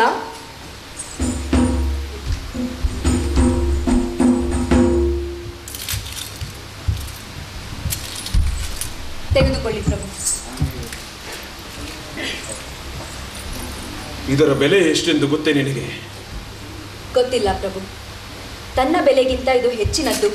ತನಗಿದು ಬೇಡವೆಂದು ಕಾಮಾಕ್ಷಿ ಹಿಂದಿರುಗಿಸಿ ಕೊಟ್ಟಳು. ಅದನ್ನು ಕೊತ್ವಾಲನಿಗೆ ಕೊಡೋಣವೆಂದು ಅಲ್ಲಿ ಇಟ್ಟಿದ್ದೆ. ಈಗ ಇದು ನಿಮ್ಮ ಕೈ ಸೇರಿದೆ. ಇದು ಹಿಂದೆ ಅರಮನೆಯಲ್ಲಿ ಕಳವಾದ ಸರ.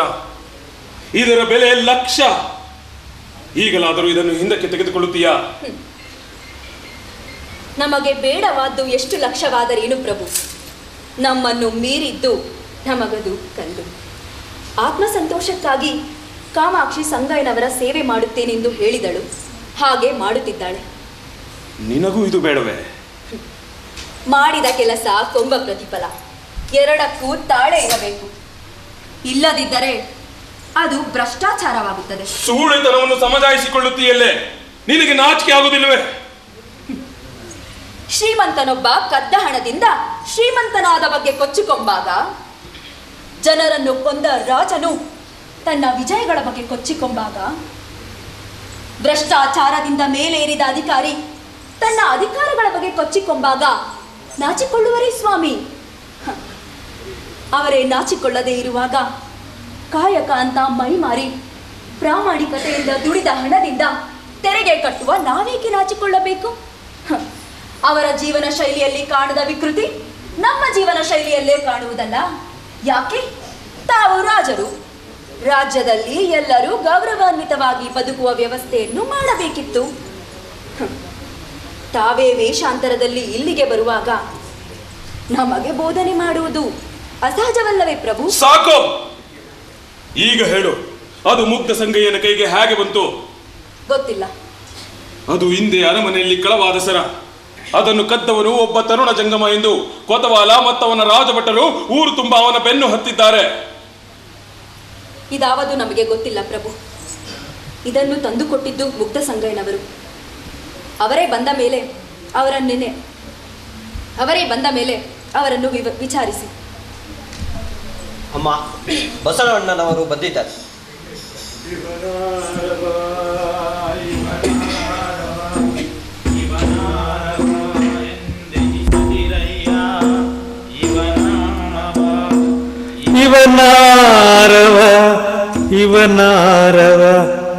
ಇವನಾರವ ಎಂದೆನಿಸದಿರಯ್ಯ. ಇವನಮ್ಮವ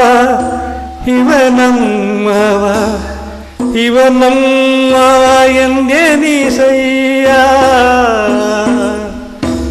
ಕೂಡಲ ಸಂಗಮ ದೇವ, ಕೂಡಲ ಸಂಗಮ ದೇವ. ಬಾ ಬಸವ, ಬಾ. ಅಣ್ಣ, ಅಯ್ಯ, ನನ್ನಪ್ಪ, ಈ ಸೂಳೆಯ ಮನೆಯವರೆಗೂ ಪಾದ ಬೆಳೆಸಿ ನನ್ನ ಜೀವನವನ್ನು ಪಾವನಗೊಳಿಸಿದಿರಿ.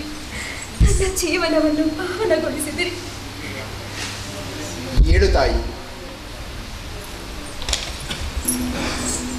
ಏನಿದು ಬಸವಣ್ಣ? ದೇಶದ ಮಹಾರಾಜ ಮತ್ತು ಮಂತ್ರಿವರಿಯರು ಕಲ್ಯಾಣದ ಸೂಳೆಯ ಮನೆಯಲ್ಲಿ ಭೇಟಿಯಾಗುವುದೆಂದರೆ ಇದು ಯೋಗಾಯೋಗವೋ ಕರ್ಮಧರ್ಮದ ಸಂಯೋಗವೋ? ಹೌದು ಪ್ರಭು. ಸಾವಂತ್ರಿಯಂತಹ ಪುಣ್ಯವಂತೆಯ ಮನೆಯಲ್ಲಿ ಮಹಾರಾಜ ಮತ್ತು ಮಾಜಿ ಮಂತ್ರಿ ಭೇಟಿಯಾಗುವುದು ಯೋಗಾಯೋಗ. ಇದರಂತಹ ಪವಿತ್ರಗಳಿಗೆ ಪುಣ್ಯವಂತರಿಗಲ್ಲದೆ ಬೇರೆಯವರಿಗೆ ಸಿಕ್ಕುವುದುಂಟು. ತಮ್ಮ ಸರಸಕ್ಷಣಗಳಿಗೆ ಭಂಗ ತಂದೆನೇ ಮಹಾಪ್ರಭು. ಎಲ್ಲಿಯ ಸರಸ ಮಾರಾಯ? ರಾಜಕಾರಣದಲ್ಲಿ ಕೊಂಚರ ಬೇಸವಾದಾಗ ಮನರಂಜನೆಗೆ ಇರಲಿ ಅಂತ ಕಾಮಾಕ್ಷಿ ಇದ್ದಳು. ನಿನ್ನ ಮುಗ್ಧ ಸಂಗಯ್ಯ ಅವಳನ್ನು ಅಪಹರಿಸಿಬಿಟ್ಟ. ಈ ಪಾಮರ ಬಿಜ್ಜಳನಿಗೆ ಇನ್ನೇನುಳಿಯಿತು ಈ ರಾಜ್ಯದಲ್ಲಿ? ನೀನೇನು ಇಲ್ಲಿ? ನಿನಗಿನ್ನು ಬೇಕಾದಷ್ಟು ವಯಸ್ಸಿದೆ. ಹುಳಿ ಬ್ಯಾಳಿ ಸಾರು ತಿಂದು ತಿಂದು ನಾಲಿಗೆಯ ರುಚಿ ಕೆಟ್ಟು ಬೇರೆಯ ರುಚಿಯ ಆಸ್ವಾದಕ್ಕಾಗಿ ಇಲ್ಲಿ ಬಂದೇನೋ ಅಂದುಕೊಂಡೆ. ಹಾಗೇನಿಲ್ಲ ಪ್ರಭು. ಇದ್ದಕ್ಕಿದ್ದ ಹಾಗೆ ಮುಗ್ಧ ಸಂಗಯ್ಯ ಮನೆಯಲ್ಲಿ ಹೇಳದೆ ಕೇಳದೆ ಮಾಯವಾದ. ಚಿಂತೆಯಾಗಿ ಹುಡುಕುತ್ತಿದ್ದಾಗ ಇಲ್ಲಿದ್ದಾನೆ ಎಂದು ಯಾರೋ ಹೇಳಿದರು. ಕರೆದುಕೊಂಡು ಹೋಗೋಣ ಅಂತ ಬಂದೆ. ಹಾಗೋ? ನಿನ್ನ ಮುಗ್ಧ ಸಂಗಯ್ಯನೋ ಅವನ ಲಿಂಗ ಪೂಜೆಯೋ? ಹೋಗಿ ನೋಡು.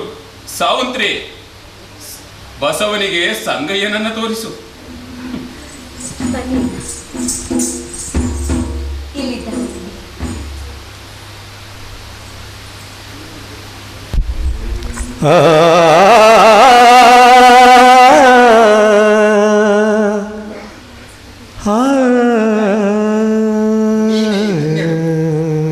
ಧನ್ಯಳಾದೆ ತಾಯಿ. ಸಂಗಯ್ಯ ಲಿಂಗ ಪೂಜೆಯಿಂದ ಈ ಪರಿ ತೃಪ್ತನಾದನನ್ನು ಅವನ ಮುಖದಲ್ಲಿ ನಾನು ಈವರೆಗೆ ಕಂಡಿರಲಿಲ್ಲ. ಧನ್ಯಳಾದೆ ನನ್ನಯ್ಯ. ಸ್ವಲ್ಪ ಹಣ್ಣು ಅಥವಾ ಹಾಲನ್ನೇನಾದರೂ ಕೊಡಲಿ? ಬೇಡ ತಾಯಿ. ಸಂಗಯ್ಯನನ್ನು ಕಂಡು ಊಟ ಮಾಡಿದಷ್ಟೇ ಸಂತೋಷವಾಯಿತು. ನೀವು 3 ದಿನಗಳಿಂದ ಏನೂ ತೆಗೆದುಕೊಂಡಿಲ್ಲವೆಂದು ಕೇಳಿದ್ದೆ. ಸ್ವಲ್ಪ ಹಾಲಾದರೂ? ಒತ್ತಾಯ ಮಾಡಬೇಡ ತಾಯಿ. ಇಂದು ಶಿವರಾತ್ರಿ. ನಾನು ತೃಪ್ತನಾಗಿದ್ದೇನೆ ತಾಯಿ, ತೃಪ್ತನಾಗಿದ್ದೇನೆ. ಓಹೋ, ಈ ಸೂಳೆ ನಿನ್ನ ತಾಯಿಯೋ? ಸಂಗಯ್ಯನಿಗೆ ತಾಯಿಯಾದವಳು ನನಗೂ ತಾಯಿಯಾಗುವುದು ನನ್ನ ಭಾಗ್ಯವಲ್ಲವೇ ಪ್ರಭು? ನನ್ನನ್ನು ತನ್ನ ಮಗ ಎಂದು ತಾಯಿ ಸಾವಂತ್ರಿ ಒಪ್ಪಿಕೊಂಡರೆ ನಾನು ಧನ್ಯನಾದೆ. ಧನ್ಯಳಾದೆ ನನ್ನಯ್ಯ. ಮುಗ್ಧ ಸಂಗಯ್ಯನವರು ನನ್ನ ಮನೆಗೆ ಬಂದರು. ಬಸವದೇವರು ನನ್ನ ಮನೆಗೆ ಬಂದರು. ಅನಿರೀಕ್ಷಿತವಾದ ಈ ಭಾಗ್ಯದಿಂದ ಈ ಸೂಳೆಯ ಜೀವನ ಪಾವನಗೊಳಿಸಿದೆ ನನ್ನಯ್ಯ, ಪಾವನಗೊಳಿಸಿದೆ. ಈ ಜನಕ್ಕೆ ಅದೇನು ಮಾಟ ಮಾಡಿದ್ದಿ ಬಸವ? ಕಲ್ಯಾಣದಲ್ಲಿ ಒಬ್ಬರಿಗೂ ಸ್ವಾಮಿ ಭಕ್ತಿ ಇಲ್ಲ. ಇರುವುದೆಲ್ಲ ಬಸವ ಭಕ್ತಿನೇ.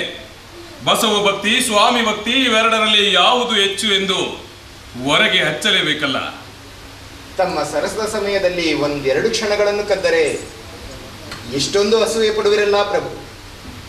ನಾನೆಂದಾದರೂ ತಮಗೆ ಎದುರಾಳಿಯಾಗಬಲ್ಲೆನೆ? ನನ್ನ ಎದುರಾಳಿಯನ್ನು ಒಳಗಡೆ ಕೂರಿಸಿದ್ದೀಯಲ್ಲ, ಬಿಡು ಬಿಡು, ಅದು ಮತ್ತೊಂದು ಕತೆ. ಇಂಥವರ ದೃಷ್ಟಿಯಲ್ಲಿ ನಮ್ಮನ್ನು ಯಕಶ್ಚಿತ್ತೆನ್ನುವ ಪವಾಡ ಮಾಡಿಬಿಟ್ಟೆಯಲ್ಲ. ನಾನ್ಯಾವ ಸೀಮೆ ಪವಾಡ ಪುರುಷ ಪ್ರಭು? ಈ ಪಾಮರ ಬಿಚ್ಚಳನಿಗಾಗಿ ಕೈಲಾಸ ವೈಕುಂಠಗಳೇ ವೇಶ್ಯೆಯ ಮನೆಯಲ್ಲಿ ಅವತರಿಸುವಂತ ಮಾಡಿದ್ದೀಯಲ್ಲ, ಇದು ಪವಾಡದ ಸಂಗತಿಯಲ್ಲವೇ?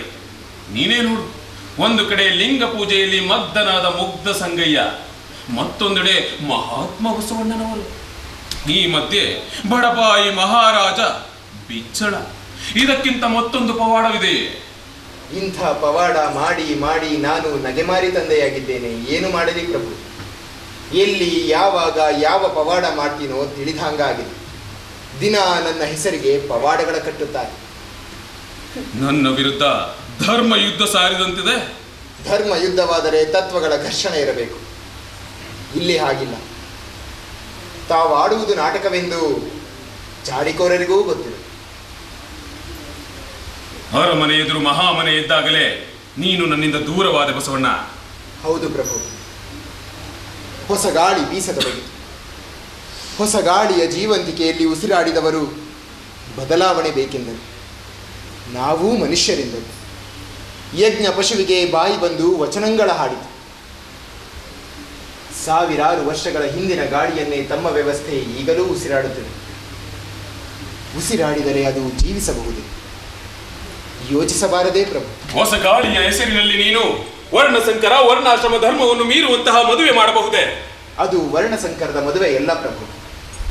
ಅನುಭವ ಮಂಟಪದ ಸಿದ್ಧಾಂತ. ಒಂದು ಕಾಲದಲ್ಲಿ ಮಧುವರಸರು ಬ್ರಾಹ್ಮಣರಾಗಿದ್ದುದು ನಿಜ, ಹರಳಯ್ಯ ಅಂತ್ಯಜನಾಗಿದ್ದುದು ನಿಜ. ಆದರೆ ಅವರು ಲಿಂಗ ದೀಕ್ಷೆ ತೆಗೆದುಕೊಂಡು ಶಿವಧರ್ಮದವರಾಗಿದ್ದಾರೆ. ಶರಣನಾದ ಮೇಲೆ ಹರಳಯ್ಯ ಅಂತ್ಯಜನಲ್ಲ, ಮಧುವರಸ ವಿಪ್ರನಲ್ಲ. ಶರಣರಿಗೆ ಜಾತಿ ಭೇದವಿಲ್ಲ. ಆದ್ದರಿಂದ ಇದು ಸ್ವಜಾತಿಯ ಸ್ವಧರ್ಮದ ವಿವಾಹ. ಜಾತೀಯತೆಯನ್ನು ನಿರ್ನಾಮ ಮಾಡುವ ವೀರ ಸಾಹಸ.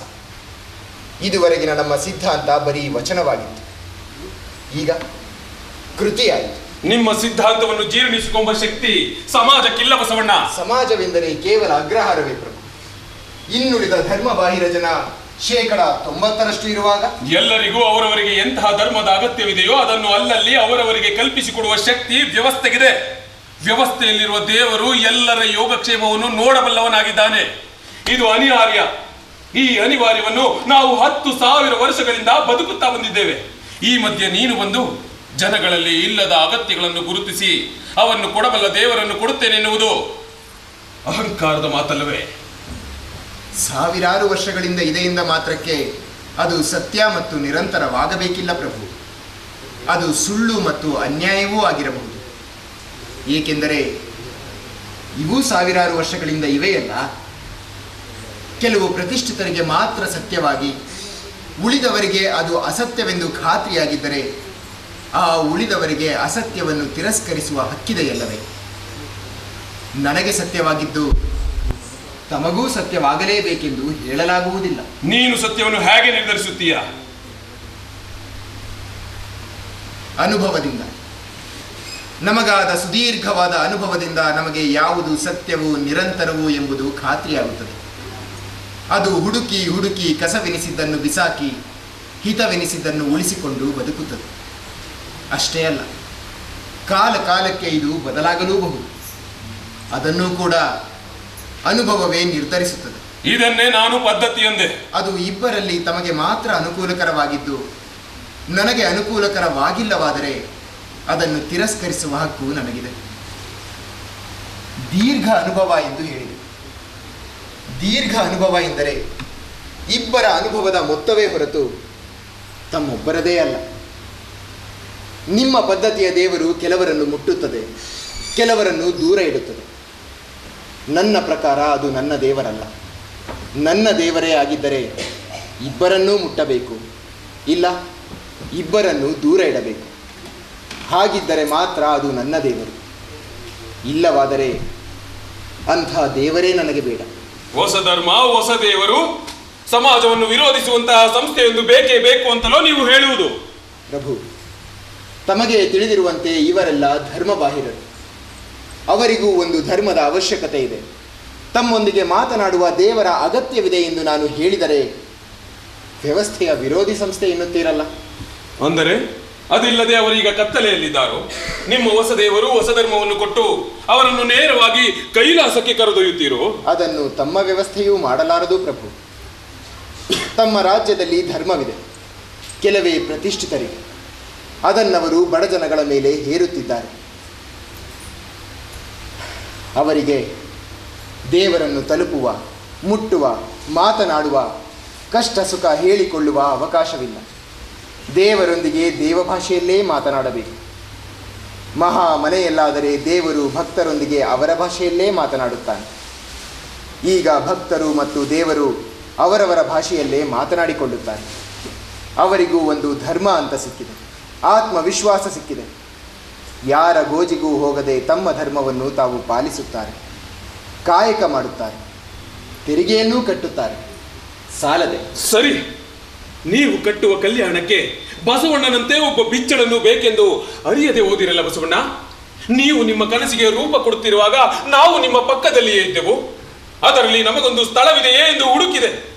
ಕೂರಲಿಕ್ಕೆ ಆಸನಗಳಿರಲಿ, ಅಂಗೈಯಗಳ ನೆಲವು ಉಳಿದಿರಲಿಲ್ಲ.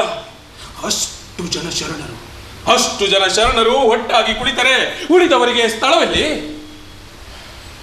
ತಾವಿರುವ ಶಿವಾಪುರವನ್ನೇ ಕೂಡಲ ಸಂಗಮವನ್ನಾಗಿಸಲು ಪ್ರಯತ್ನಿಸಿದೆವು ಪ್ರಭು. ತಮ್ಮನ್ನು ಸಿಂಹಾಸನದ ಮೇಲೆ ಕೂರಿಸಿ ವ್ಯವಸ್ಥೆಯ ನಿಂತ ನೀರಿಗೆ ಹರಿವು ನೀಡಿ ಹೊಸದರೊಂದಿಗೆ ಸೇರಿಸಿ ಶಿವಪುರವೆಂಬ ಕೂಡಲ ಸಂಗಮವನ್ನು ರೂಪಿಸಬೇಕೆಂಬುದು ನಮ್ಮ ಕನಸಾಗಿತ್ತು. ಆದರೆ ತಾವು ಕತ್ತಲೆಡೆ ಒಯ್ಯುವ ಹಳೆಯ ರಸ್ತೆಗಳಲ್ಲೇ ನಡೆಯ ಬಯಸಿದರು. ಆದ್ದರಿಂದ ನಾವು ಭಿನ್ನ ದಾರಿ ತುಳಿಯಲೇಬೇಕಾಯಿತು. ನಾನು ಹೇಳಿದ್ದು ರಾಜ ಎಂದರೆ ಕಾನೂನು ಕಟ್ಟಳೆಗಳು. ರಾಜನ ಕಾನೂನಿಗೆ ದೈವ ಪ್ರಜ್ಞೆಯ ಆಧಾರವಾಗಿರಬೇಕು. ಮನುಷ್ಯನ ಆತ್ಮಗೌರವದ ಬಗ್ಗೆ ಸಮ್ಮತಿ ಇರಬೇಕು. ಕಾನೂನು ಇವುಗಳೆಲ್ಲವನ್ನು ಮೀರುವುದವರೆಗೆ ತಾವು ರಾಜರು. ಮೀರಿದ್ದರಿಂದ ನಾವು ಬೇರೆ ದಾರಿ ಹುಡುಕಬೇಕಾಯಿತು ಪ್ರಭು. ನೀನು ನಿನ್ನನ್ನು ಮೀರಿದ ಜಗತ್ತಿನೊಂದಿಗೆ ವ್ಯವಹರಿಸುತ್ತಿದ್ದೀಯ ಬಸವಣ್ಣ. ಈ ಹಿಂದೆಯೇ ನಿನ್ನಂತವರು ತುಂಬ ಜನ ಆಗಿ ಹೋಗಿದ್ದಾರೆ. ವ್ಯವಸ್ಥೆಯನ್ನು ತೊಳೆಯುತ್ತೇವೆಂದವರು. ಅವರಿಗೆ ದಕ್ಕಿದ್ದು ವ್ಯವಸ್ಥೆಯನ್ನು ತೊಳೆಯುವ ಸರದಿಯಷ್ಟೇ. ಹೋಗಲಿ, ಇದರಲ್ಲಿ ನಿನ್ನ ಪಾತ್ರವೇನು? ನೀನು ಒಬ್ಬ ಬ್ರಾಹ್ಮಣ, ನಿರಾಕರಿಸಲ್ಪಟ್ಟವನಲ್ಲ. ಕಲ್ಯಾಣದಿಂದ ಕೂಡಲ ಸಂಗಮದವರೆಗಿನ ಯಾತ್ರೆಯಲ್ಲಿ ನಿನ್ನ ಪಾತ್ರವೇನು? ಹುತಾತ್ಮನೋ, ದಳ್ಳಾಳಿಯೋ? ನಾನವರ ಗೆಳೆಯ. ಅವರವನಲ್ಲದೆ ಅವರ ಕೆಲಸ ಮಾಡುತ್ತಿರುವುದರಿಂದ ದಳ್ಳಾಳಿ. ಕಾನೂನು ಮೀರಿ ನೀವು ಕೊಂದರೆ ಹುತಾತ್ಮ. ಖಂಡಿತವಾಗಿ ನನ್ನ ವಿರುದ್ಧ ಯುದ್ಧ ಸಾರಿದಂತಿದೆ ಬಸವಣ್ಣ. ಇಲ್ಲ ಪ್ರಭು, ನಾನು ನಿಮ್ಮ ವಿರುದ್ಧ ಯುದ್ಧ ಸಾರಲೂ ಇಲ್ಲ, ಮಾಡಲೂ ಇಲ್ಲ. ಮಹಾರಾಜರಿಗೇನಾದರೂ ಗಾಯಗಳಾಗಿದ್ದರೆ ಅವು ತಮ್ಮನ್ನು ತಾವೇ ಇರಿದುಕೊಂಡು ಮಾಡಿಕೊಂಡ ಗಾಯಗಳು, ಅಥವಾ ಬೇಯಸಿಯರು ಕಚ್ಚಿ ಮಾಡಿರುವ ಗಾಯಗಳು. ಸದ್ಯ ನಕ್ಕೆ ಅಲ್ಲ ಮಾರಾಯ, ನಿನ್ನ ಮುಖ ಅರಳಿದನ್ನು ನೋಡಿ ವರ್ಷಗಳಾಗಿದ್ದವು. ಪ್ರಭುಗಳು ಹಾಗೂ ಅಣ್ಣನವರು ಅಪ್ಪಣೆ ಕೊಟ್ಟರೆ ನಾನು ಒಂದು ಮಾತು ಹೇಳಬಹುದೇ? ಹೇಳು. ಅಣ್ಣನವರು ಕೂಡಲ ಸಂಗಮಕ್ಕೆ ದಾರಿ ತೋರಿದರು. ಎರಡು ಬದಿಯಲ್ಲಿ ಗಿಡಗಳು ಹೇಗೆ ನಡೆಯಬೇಕೆಂದು ಮರಳಿನಲ್ಲಿ ಬರೆದು ತೋರಿದರು. 100 ವರ್ಷಗಳಾದ ನಂತರ ಅದು ನೋಡಲು ಹೇಗಿರುತ್ತದೆ ಎಂದರೆ, ಗಿಡಗಳು ಮರಗಳಾಗಿ, ದಾರಿಕಾರರಿಗೆ ನೆರಳಾಗಿ, ತಂಪಿಗೆ ಆಸರೆಯಾಗಿ ಕೂಡಲ ಸಂಗಮಕ್ಕೆ ಕರೆದೊಯ್ಯುವ ದಾರಿಗುಂಟ ಬೆಳೆದಿರುತ್ತಿತ್ತು. ಆದರೆ ಅಷ್ಟರಲ್ಲಿ ನಿಮ್ಮ ರಾಜಭಟರು ಬಂದು ಗಿಡ ಮರಗಳನ್ನು ತುಳಿದು ಮಳಲಿನಲ್ಲಿ ಬರೆದದ್ದನ್ನು ಅಳಿಸಿ ದಾರಿಯನ್ನೇ ಮುಚ್ಚಿಬಿಟ್ಟರು. ನೀವೇ ಕೂಡಲ ಸಂಗಮ ದಾರಿಯನ್ನು ಮುಚ್ಚಿಸಿದಿರಿ ಪ್ರಭು. ಆಯ್ತು, ಸಾವಂತ್ರಿಯ ಮಾತಿನೊಂದಿಗೆ ಇಂದಿನ ಚರ್ಚೆಯನ್ನು ಮುಗಿಸೋಣ. ನಮ್ಮ ವಾದ ಅಪೂರ್ಣವಾದರೂ ನಿನ್ನ ರಾಜೀನಾಮೆಯ ಬಗ್ಗೆ ಪುನಃ ಆಲೋಚನೆ ಮಾಡುವ ಅವಕಾಶವಿದೆ ಎಂದುಕೊಂಡಿದ್ದೇನೆ. ಇಲ್ಲ ಪ್ರಭು, ಶರಣರ ಎಳೆಹೂಟೆ ಎಂದೇ ಅದರ ಜೊತೆಗೆ ನನ್ನ ಪ್ರಾಣ ಹಾರಿ ಹೋಗಿದೆ. ಈಗ ಉಳಿದಿರುವುದು ಅದರ ನೆರಳು ಮಾತ್ರ. ಅಂದಿನಿಂದ ನನಗೇನೇನೂ ತೋಚದೆ ಏನನ್ನೋ ಮಾತನಾಡುತ್ತಿರುವೆ. ಅಲ್ಲದ್ದನ್ನಾಡಿದ್ದರೆ ಕ್ಷಮಿಸಿ. ಸರಿ, ಇನ್ನೊಂದು ವಿಷಯ ಬಗೆಹರಿಯಬೇಕಿದೆ. ಅರಮನೆಯಲ್ಲಿ ಕಳವಾದ ಸರವನ್ನು ಮುಗ್ಧ ಸಂಗಯ್ಯ ಈ ದಿನ ಸಾವಂತ್ರಿಗೆ ಬೆಲೆ ಹಾಕಿ ಕೊಟ್ಟಿದ್ದಾನೆ. ಅದು ಹೇಗೆಂದು ತೀರ್ಮಾನವಾಗಬೇಕು. ಅವನಾಗಿ ಒಪ್ಪಿಕೊಂಡರೆ ಮುಗಿಯಿತು. ಸಾಧ್ಯವಿಲ್ಲವಲ್ಲ. ಇದೇನು ಮಾತು ತಾಯಿ? ಹೌದು ಅಣ್ಣ, ಮುಗ್ಧ ಸಂಗಯ್ಯನವರು ಸರವನ್ನು ಬೆಲೆಯಾಗಿ ಕೊಟ್ಟದ್ದು ನಿಜ. ಆದರೆ ಇದರಲ್ಲೇನೋ ಮೋಸ ಅಡಗಿದೆ.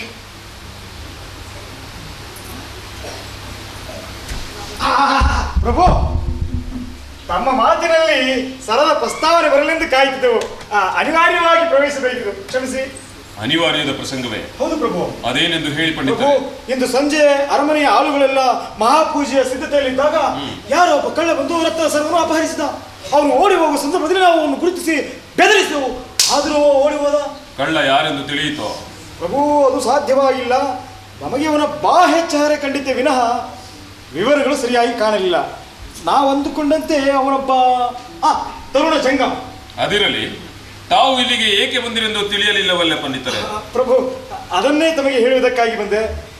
ನಮಗೆ ಹೇಳಿದರೂ ಸದರಿ ಜಂಗಮನು ಸೂಳೆ ಸಾವಂತ್ರಿಯ ಮನೆಯಲ್ಲಿರುವನೆಂದು ಆ ವಿಷಯವನ್ನು ನಮ್ಮ ಎರಡನೇ ಧರ್ಮರಾಯನಂತಿರುವ ತಮಗೆ ಹೇಳಲು ಬಂದೆವು. ಓಹೋ, ಹಾಗೂ ಸರ ಕದ್ದವನು ಒಬ್ಬ ತರುಣ ಜಂಗಮ. ರತ್ನದ ಸರ ಸಾವಂತ್ರಿಯ ಮನೆಯಲ್ಲಿ ಸಿಕ್ಕಿದೆ. ಹೌದು ಪಂಡಿತರೆ, ಇಲ್ಲಿ ಬನ್ನಿರಿ. ಬನ್ನಿ ಸ್ವಾಮಿ. ಅಲ್ಲಿಂದಲೇ ಸರ ಕದ್ದವನನ್ನು ನೀವು ನೋಡಿದ್ದೀರಿ ಎಂದು ಹೇಳಿದಿರಲ್ಲವೇ? ಅವನೊಬ್ಬ ತರುಣ ಜಂಗಮ ಎಂದಿರಿ.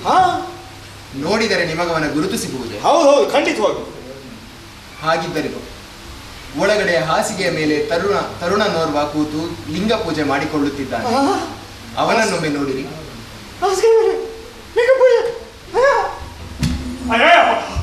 ಪ್ರಭು, ಆಶ್ಚರ್ಯ, ಪರಮಾಶ್ಚರ್ಯ. ನಾವು ಅರಮನೆಯಲ್ಲಿ ನೋಡಿದ ತರುಣ ಜಂಗಮ ಇವನೇ. ಪ್ರಭು, ನನ್ನ ಮತ್ತು ತಮ್ಮ ಸಂಬಂಧಗಳ ನೆನೆದು ಹೇಳುತ್ತೇನೆ. ಮುಗ್ಧ ಸಂಗಯ್ಯ ಕಳ್ಳನಲ್ಲ. ಈ ಬಗ್ಗೆ ತಾವು ಯಾರನ್ನಾದರೂ ಕೇಳಬಹುದು. ಪ್ರಭು, ನಮ್ಮ ಜೊತೆಗೆ ಒಬ್ಬ ಶರಣಮ್ಮ ಬಂದಿದ್ದಾಳೆ. ಸಾಕ್ಷಿಗಾಗಿ ಅವಳನ್ನು ಕರೆಸಬಹುದೇ? ಆಗಬಹುದು. ಕಾಶಿ, ಏ ಕಾಶಿ, ರಾಮ.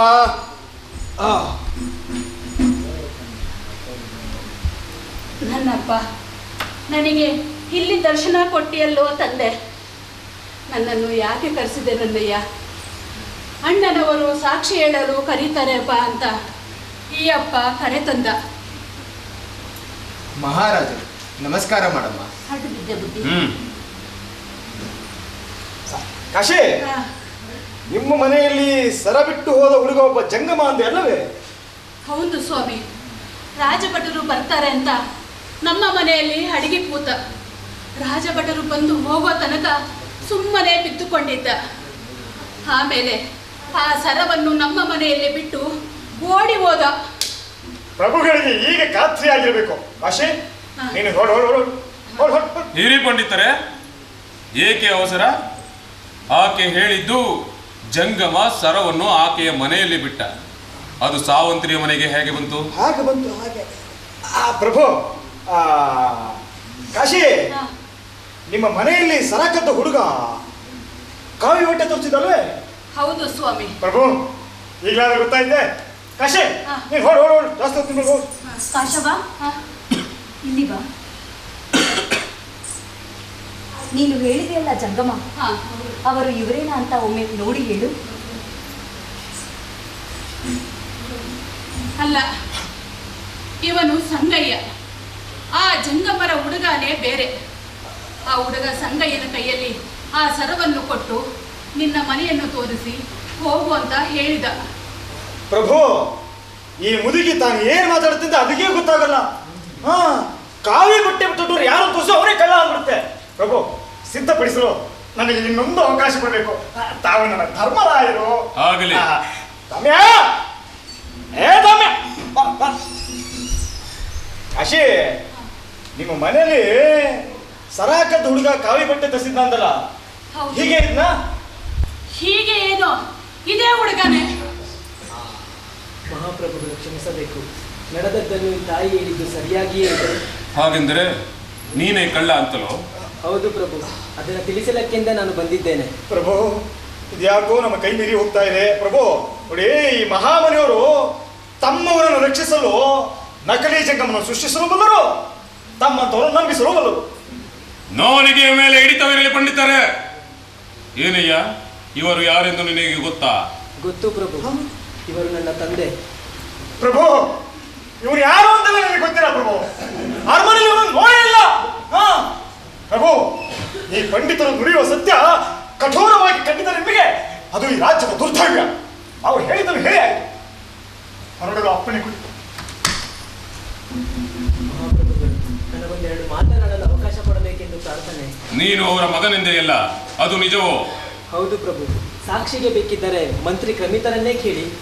ಬೇಡ ಬಸವಣ್ಣ, ಈ ಹುಡುಗ ಪಂಡಿತ ಹರಿಹರೇಶ್ವರರ ಮಗನೆಂದು ಖಾತ್ರಿಯಾಗುವವರೆಗೂ ನಾನು ಯಾವ ತೀರ್ಮಾನವನ್ನು ತೆಗೆದುಕೊಳ್ಳಲಾರೆ. ನಾಳೆ ಖುದ್ದಾಗಿ ನಾನೇ ವಿಚಾರಿಸಿ ಒಂದು ತೀರ್ಮಾನಕ್ಕೆ ಬರುತ್ತೇನೆ. ಆಗಬಹುದೇ? ಅಲ್ಲಿಯವರೆಗೂ ಮುಗ್ಧ ಸಂಗಯ್ಯ ಮತ್ತು ಈ ಹುಡುಗ, ನನ್ನ ಹೆಸರು ದಾಮೋದರ. ನಾಳೆಯವರೆಗೂ ಮುಗ್ಧ ಸಂಗಯ್ಯ ಮತ್ತು ದಾಮೋದರ ನಿಮ್ಮ ಬಂಧಿಗಳೇ. ಒಂದೇ ದಿನ, ಇದು ಕಾನೂನಿನ ಮಾತು ಬಸವಣ್ಣ. ಪ್ರಭು, ಮುಕ್ತ ಸಂಗಯ್ಯನವರಿಗೆ ನಾನು ಅಡುವಾಗಿರುತ್ತೇನೆ. ದಯವಿಟ್ಟು ಅವ್ರ ಮೇಲೆ ಕೈ ಹಚ್ಚಬೇಡ್ರಿ ಪ್ರಭು. ದಾಮೋದರನಿಗೆ ನಾನು ಅಡುವು ನಿಲ್ಲುತ್ತೇನೆ. ಪ್ರಭು, ಮರದ ಕಳ್ಳತನದಿಂದ ಹಿಡಿದು ಮುಗ್ಧ ಸಂಗಯ್ಯನನ್ನು ಸೂಳೆ ಸಾವಂತ್ರಿ ಮನೆಗೆ ಕಳಿಸಿರುವುದರವರೆಗೂ ಇರುವುದೆಲ್ಲ ನನ್ನ ಕೈವಾಡವೇ. ನಾನೊಬ್ಬ ತಮ್ಮ ಬಂದಿಯಾದರೆ ಸಾಲದೆ ಪ್ರಭು. ಆಯ್ತಯ್ಯ, ನೀನು ಹರಿಹರೇಶ್ವರನ ಮಗನೆಂದೆಯಲ್ಲ, ಅದನ್ನು ನಂಬಬಹುದೇ? ನಂಬಲೇಬೇಕು ಪ್ರಭು, ಏಕೆಂದರೆ ಅದೇ ಸತ್ಯ. ಕೇಳಿದೆ ಬಸವಣ್ಣ ಈ ಹುಡುಗನ ವಾದವನ್ನ.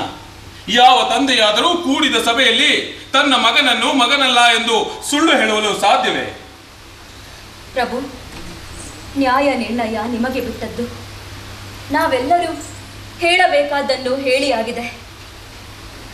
ನಿಮ್ಮನ್ನು ಕೈ ಮುಗಿದು ಕೇಳಿಕೊಳ್ಳುತ್ತಿದ್ದೇನೆ, ದಯಮಾಡಿ ಅಣ್ಣನವರಿಗೆ ನೋಯಿಸಬೇಡಿ. ಅವರೀಗ ಹಳೆಯ ಬಸವಣ್ಣನವರಾಗಿ ಉಳಿದಿಲ್ಲ. ಶರಣನ ಮೇಲೆ ಎಳೆಯೂಟೆ ಎಣಿಸಿದಾಗಲಿಂದನೂ ಅವರು ಅಣ್ಣ ನೀರು ಮುಟ್ಟಿಲ್ಲ, ಮಾತಿಲ್ಲ, ಕತೆ ಇಲ್ಲ. ಇಂದು ನಿಮ್ಮೊಂದಿಗೆ 2 ಮಾತಾಡಿರುವುದೇ ಹೆಚ್ಚು. ಮನೆಯಲ್ಲಿ ತಾಯಂದಿರು ಉಪವಾಸವಿದ್ದಾರೆ. ಶರಣರಂತೂ ವಿಚಾರ ತಿಳಿದಾಗಲಿಂದ ನೀರು ಕೂಡ ಮುಟ್ಟಿಲ್ಲ. ದಯವಿಟ್ಟು ಮುಗ್ಧ ಸಂಗಯ್ಯನವರನ್ನು ಬಿಟ್ಟು ಬಿಡಿ ಪ್ರಭು. ಬಸವಣ್ಣ ನಿನ್ನನ್ನ ಪ್ರೀತಿ ಮಾಡ್ತಾನೇನೆ? ಅವರು ನನ್ನನ್ನು ಮಾತ್ರ ಅಲ್ಲ, ಎಲ್ಲರನ್ನೂ ಪ್ರೀತಿಸುತ್ತಾರೆ, ನಿಮ್ಮನ್ನು ಕ್ರಮಿತರನ್ನೂ ಕೂಡ.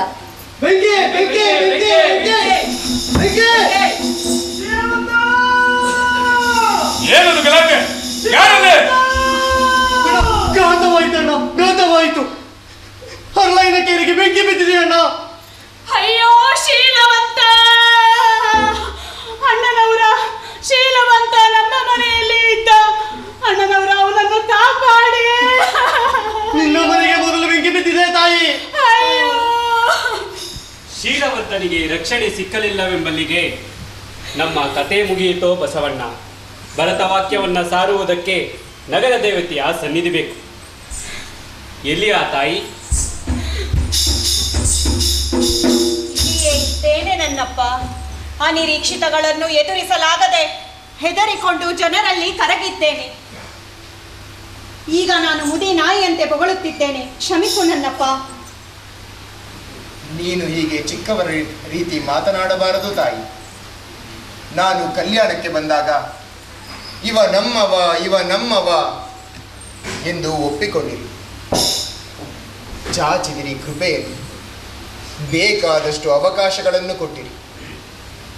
ನನ್ನ ಕೈಲಾದಷ್ಟು ಸೇವೆಯನ್ನು ಮಾಡಿರುವೆ. ನನ್ನ ಸೇವೆಯಲ್ಲೇನಾದರೂ ಕೊರತೆಯಾಗಿದ್ದಲ್ಲಿ ಮಗನ ತಪ್ಪೆಂದು ಮನ್ನಿಸಿರಿ. ಏನು ಮಾತು ನನ್ನಪ್ಪ. ನೀನು ಮಗನಾಗಿ ಸಿಕ್ಕರೆ ಯಾವ ತಾಯಿ ಹೆಮ್ಮೆ ಪಡದೆ ಇದ್ದಾಳು? ನಿನ್ನನ್ನು ಹೆತ್ತ ತಾಯಿಯ ಹೊಟ್ಟೆ ತಣ್ಣಗಿರಲಿ. ನೀನು ನನ್ನ ಹೆಮ್ಮೆಯಾಗಿದ್ದೆ, ಅಭಿಮಾನವಾಗಿದ್ದೆ ಬಸವ. ಇನ್ನು ಅಪ್ಪಣೆಯೇ ತಾಯಿ. ಹೊರಟೆ ಬಿಟ್ಟಿರಾ? ಹೊರಡಲೇಬೇಕಲ್ಲ ತಾಯಿ. ನಿಮ್ಮಿಂದ ಅಗಲಲು ಕರಡು ಕತ್ತರಿಸಿದಂತಾಗುತ್ತದೆ ತಾಯಿ. ಅಣ್ಣ, ನನ್ನದೊಂದು ಕೋರಿಕೆ ಇದೆ. ಹೇಳು ತಾಯಿ. ನಾನು ಮಹಾಮನೆಗೆ ಬರಬಹುದೇ? ಮಹಾಮನೆ ಎಂಬುದು ಸ್ಥಾವರವಲ್ಲ ತಾಯಿ, ಸಂಗಯ್ಯ ಸನ್ನಿಧಿ ಕೊಟ್ಟುದೇ ಮಹಾಮನೆ. ಸಂಗಯ್ಯನ ಸನ್ನಿಧಿಯಿಂದ ನಿನ್ನ ಮನೆಯನ್ನೇ ಮಹಾಮನೆಯನ್ನಾಗಿ ಮಾಡಿಕೊಂಡ ಧೀರ ಶಿವಶರಣೇ ನೀನು. ಈ ಕೂಡಲ ಸಂಗಮದ ಯಾತ್ರೆಗೆ ನಾನು ಭಾಗಿಯಾಗಬಹುದೇ ಅಣ್ಣ? ಖಂಡಿತವಾಗಿ ತಾಯಿ. ಅಣ್ಣವರೇ, ನನಗೂ ಒಂದು ಅವಕಾಶ ಕೊಡಿ. ನೀನೂ ಬಾ ಮಗಳೇ. ಮುಗಿಯಿತೋ ಮುಗಿಯಿತು, ಕಲ್ಯಾಣದ ನಾಟಕವಿಂದಿಗೆ ಮುಗಿಯಿತು. ಅವಧಿ ಅಡಿಯಿತು, ವ್ಯವಧಾನ ಉಳಿಯಿತೋ ಬಸವಣ್ಣ. ನನಗೂ ನಿನಗೂ ಕೂಡಲ ಸಂಗಮದಲ್ಲಿ ಪರಿಣಾಮ. ಮನ ಮುಟ್ಟಿ ಮಾಡಿದ್ದೇವೆ, ಕೊನೆ ಮುಟ್ಟದಿದ್ದರೆ ಹೆಂಗಂದು. ಉಳಿದವರ ಉಳಿಯಲ್ಲಿ ಹಲುಗುವರೋ ಬಸವಣ್ಣ.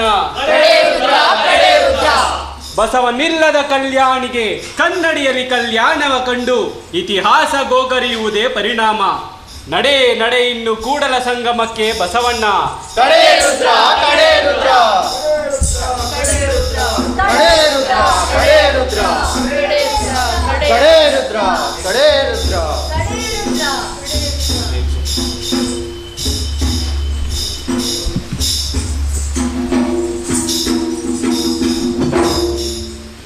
ಕಲ್ಯಾಣವೆಲ್ಲ ಇಂದು ಖಾಲಿ ಖಾಲಿ ಆದಂತಿದೆಯಲ್ಲ. ಹೌದು ಪ್ರಭು. ನೀನು ಹರಿಹರೇಶ್ವರನ ಮಗನಿದೆಯಲ್ಲ, ನೀನು ಯಾವಾಗ ಜಂಗಮನಾದೆ? ಸರದ ಕಳ್ಳತನಕ್ಕಾಗಿ ಹಿಂದೆ ನಕಲಿ ಜಂಗಮನ ವೇಷ ಧರಿಸಿದೆ ಪ್ರಭು. ಅರಮನೆಯಲ್ಲಿ ಕಳ್ಳತನ ಮಾಡಿದ್ದಕ್ಕೆ ಶಿಕ್ಷೆ ಏನೆಂದು ಗೊತ್ತೋ? ಗೊತ್ತು ಪ್ರಭು, ಸಿದ್ಧನಾಗಿಯೇ ಬಂದಿದ್ದೇನೆ. ಜಂಗಮನ ವೇಷದಲ್ಲಿ ಕಳ್ಳತನ ಮಾಡಿ ಅದು ತಪ್ಪು ಎಂದು ಯಾಕೆ ಯಾವಾಗ ಅನಿಸಿತು? ಕಳ್ಳ ಚಿಕ್ಕಯ್ಯನವರನ್ನು ನೋಡಿದ ಮೇಲೆ ಹಾಗೆ ಅನಿಸಿತು ಪ್ರಭು. ದುರಾಸೆಯ ಪ್ರಚೋದನೆಗೆ ಒಳಗಾಗಿ ನಕಲಿ ಜಂಗಮನ ವೇಷ ಧರಿಸಿದೆ. ಸರ ಕದ್ದು ತಂದೆ ತಾಯಿಯರನ್ನು ಸಂತೋಷಪಡಿಸಬಹುದು ಎಂದು ನಂಬಿದ್ದೆ. 7 ಜನ್ಮ ದುಡಿದರೂ ಗಳಿಸಲಾರದಂಥ ಒಂದು ಸರ ಇಷ್ಟು ಸುಲಭವಾಗಿ ಸಿಕ್ಕಿತೆ ಎಂದು ಖುಷಿಯಾಯಿತು. ಕದ್ದೆ. ಆದರೆ ಅವೆಲ್ಲದಕ್ಕಿಂತ ಪ್ರಬಲವಾದ ಇನ್ನೊಂದು ಕಾರಣ ಇದೆ ಎಂದು ನನ್ನ ಅನಿಸಿಕೆ ಪ್ರಭು. ತಾವು ಕ್ಷಮಿಸುತ್ತೇನೆ ಅಂದರೆ ಹೇಳುತ್ತೇನೆ. ಕ್ಷಮಿಸಿದ್ದೇನೆ, ಹೇಳು. ನನಗೂ ಕಾಮಾಕ್ಷಿಯ ಮೇಲೆ ಆಸೆಯಾಗಿತ್ತು ಪ್ರಭು. ನೀನು ನನ್ನ ಪ್ರತಿಸ್ಪರ್ಧಿಯೋ? ತಾವು ಕ್ಷಮಿಸುತ್ತೇನೆ ಅಂತ ಹೇಳಿದ್ರಿ. ಕ್ಷಮಿಸಿದ್ದೇನೆ, ಮುಂದೆ ಹೇಳು. ನಾನೊಂದು ಪ್ರಶ್ನೆ ಕೇಳಲಿ ಪ್ರಭು. ಕೇಳು. ಮಹಾ ಮನೆಯ ನಡತೆ ನಮ್ಮ ನಿಮ್ಮಂಥವರಿಗೆ ಜೀರ್ಣವಾಗದು ಪ್ರಭು. ಇಷ್ಟು ದಿವಸ ದೂರದಿಂದ ಕೇಳಿದ್ದೆ, ಇಂದು ಪ್ರತ್ಯಕ್ಷ ಕಂಡೆ. ಮಾನವ ಜೀವನ ವ್ಯವಸ್ಥೆಯನ್ನು ಪುನರಾವರ್ತಿ ಮಾಡುವಂಥ ಕೆಲಸವೊಂದು ಕಲ್ಯಾಣದಲ್ಲಿ ನಡೆಯುತ್ತಿದೆ.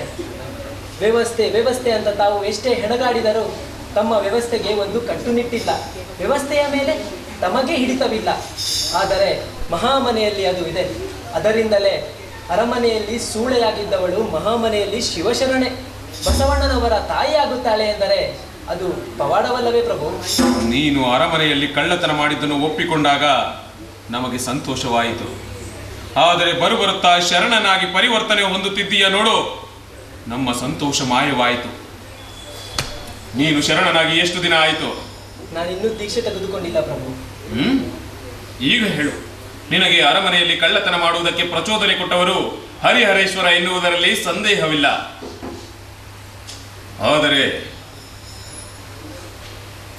ಪ್ರಭುಗಳು ಮಾತನಾಡಲೇ? ಮಾತನಾಡು. ಚಾಡಿಯ ಮಾತುಗಳಿಗೆ ಮಹಾರಾಜರ ಕಿವಿ ಹೂವಿನಂತೆ ಹರಡುವುದಾದರೆ, ಚಾಡಿಯನ್ನು ನಂಬಿ ಮಹಾರಾಜರು ಇಷ್ಟೊಂದು ಕೊಲೆಗಳನ್ನು ಮಾಡುವುದಾದರೆ, ತಮ್ಮ ನೆರಳುಗಳಾದ ಅವರೇಕೆ ನಂಬಿಕೆಯ ಪ್ರಯೋಜನವನ್ನು ಪಡೆಯಬಾರದು ಪ್ರಭು? ಬಸವಣ್ಣ ಮಾಡಿದ್ದು ಇದನ್ನೇ. ನನ್ನಿಂದ ಎಲ್ಲವನ್ನು ಕಸಿದುಕೊಂಡ. ನನ್ನ ಪ್ರೀತಿಯನ್ನು, ನನ್ನ ಜನಪ್ರಿಯತೆಯನ್ನು ಕೂಡ. ಹಾಗೆ ನಂಬುವುದು ತಮಗೆ ಇಷ್ಟವಾಗುವುದರಿಂದ ಹಾಗೆ ನಂಬುತ್ತಿದ್ದೀರಾ ಪ್ರಭು. ಆದರೆ ನನ್ನ ಸಮರ್ಥನೆ ಬಯಸಿ ಬಡವರಿಗೆ, ದಲಿತರಿಗೆ ಸೌಲಭ್ಯವನ್ನು ಕಲ್ಪಿಸಿದಾಗ, ಮುಖ್ಯವಾಗಿ ಅವರ ಆತ್ಮಗೌರವವನ್ನು ಮನ್ನಿಸಿದಾಗ ಜನಗಳ ಮಧ್ಯೆ ಜನಪ್ರಿಯರಾಗಿದ್ರಿ. ಹಾಗೆ ಮುಂದುವರೆದಿದ್ದರೆ ಕಲ್ಯಾಣವನ್ನು ಅಮರಾವತಿಯನ್ನಾಗಿ ಮಾಡಬಹುದಿತ್ತು. ಆದರೆ ಚಾಡಿ ಮಾತುಗಳನ್ನು ನಂಬಿ ಕಲ್ಯಾಣವನ್ನು ನರಕ ಮಾಡಿದ್ರಿ. ಹಿಂದೆ ಜನಗಳ ಮಧ್ಯೆ ಬಸವಣ್ಣನ ಪಕ್ಕದಲ್ಲಿ ನಿಂತಿದ್ದ ಬಿಜ್ಜಳ ಉಜ್ವಲ ಕನಸುಗಳನ್ನು ತುಂಬಿ ಫಳಫಳ ಒಳೆಯುವ ತರುಣನಂತಿದ್ದ. ಈಗ ಹೇಗೆ ಕಾಣುತ್ತಿದ್ದೀರಾ ಗೊತ್ತಾ ಪ್ರಭು?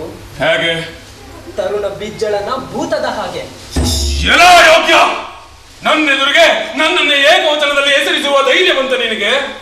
ಕಲ್ಯಾಣ ನರಕವಾಗಿದ್ದರೆ ಮಹಾರಾಜರೆದುರಿಗೆ ನಿಂತು ಕುಲದರ ಕುನ್ನಿಯೊಂದು ಹೀಗೆ ಮಾತನಾಡಲು ಸಾಧ್ಯವಾಗುತ್ತಿತ್ತೆ.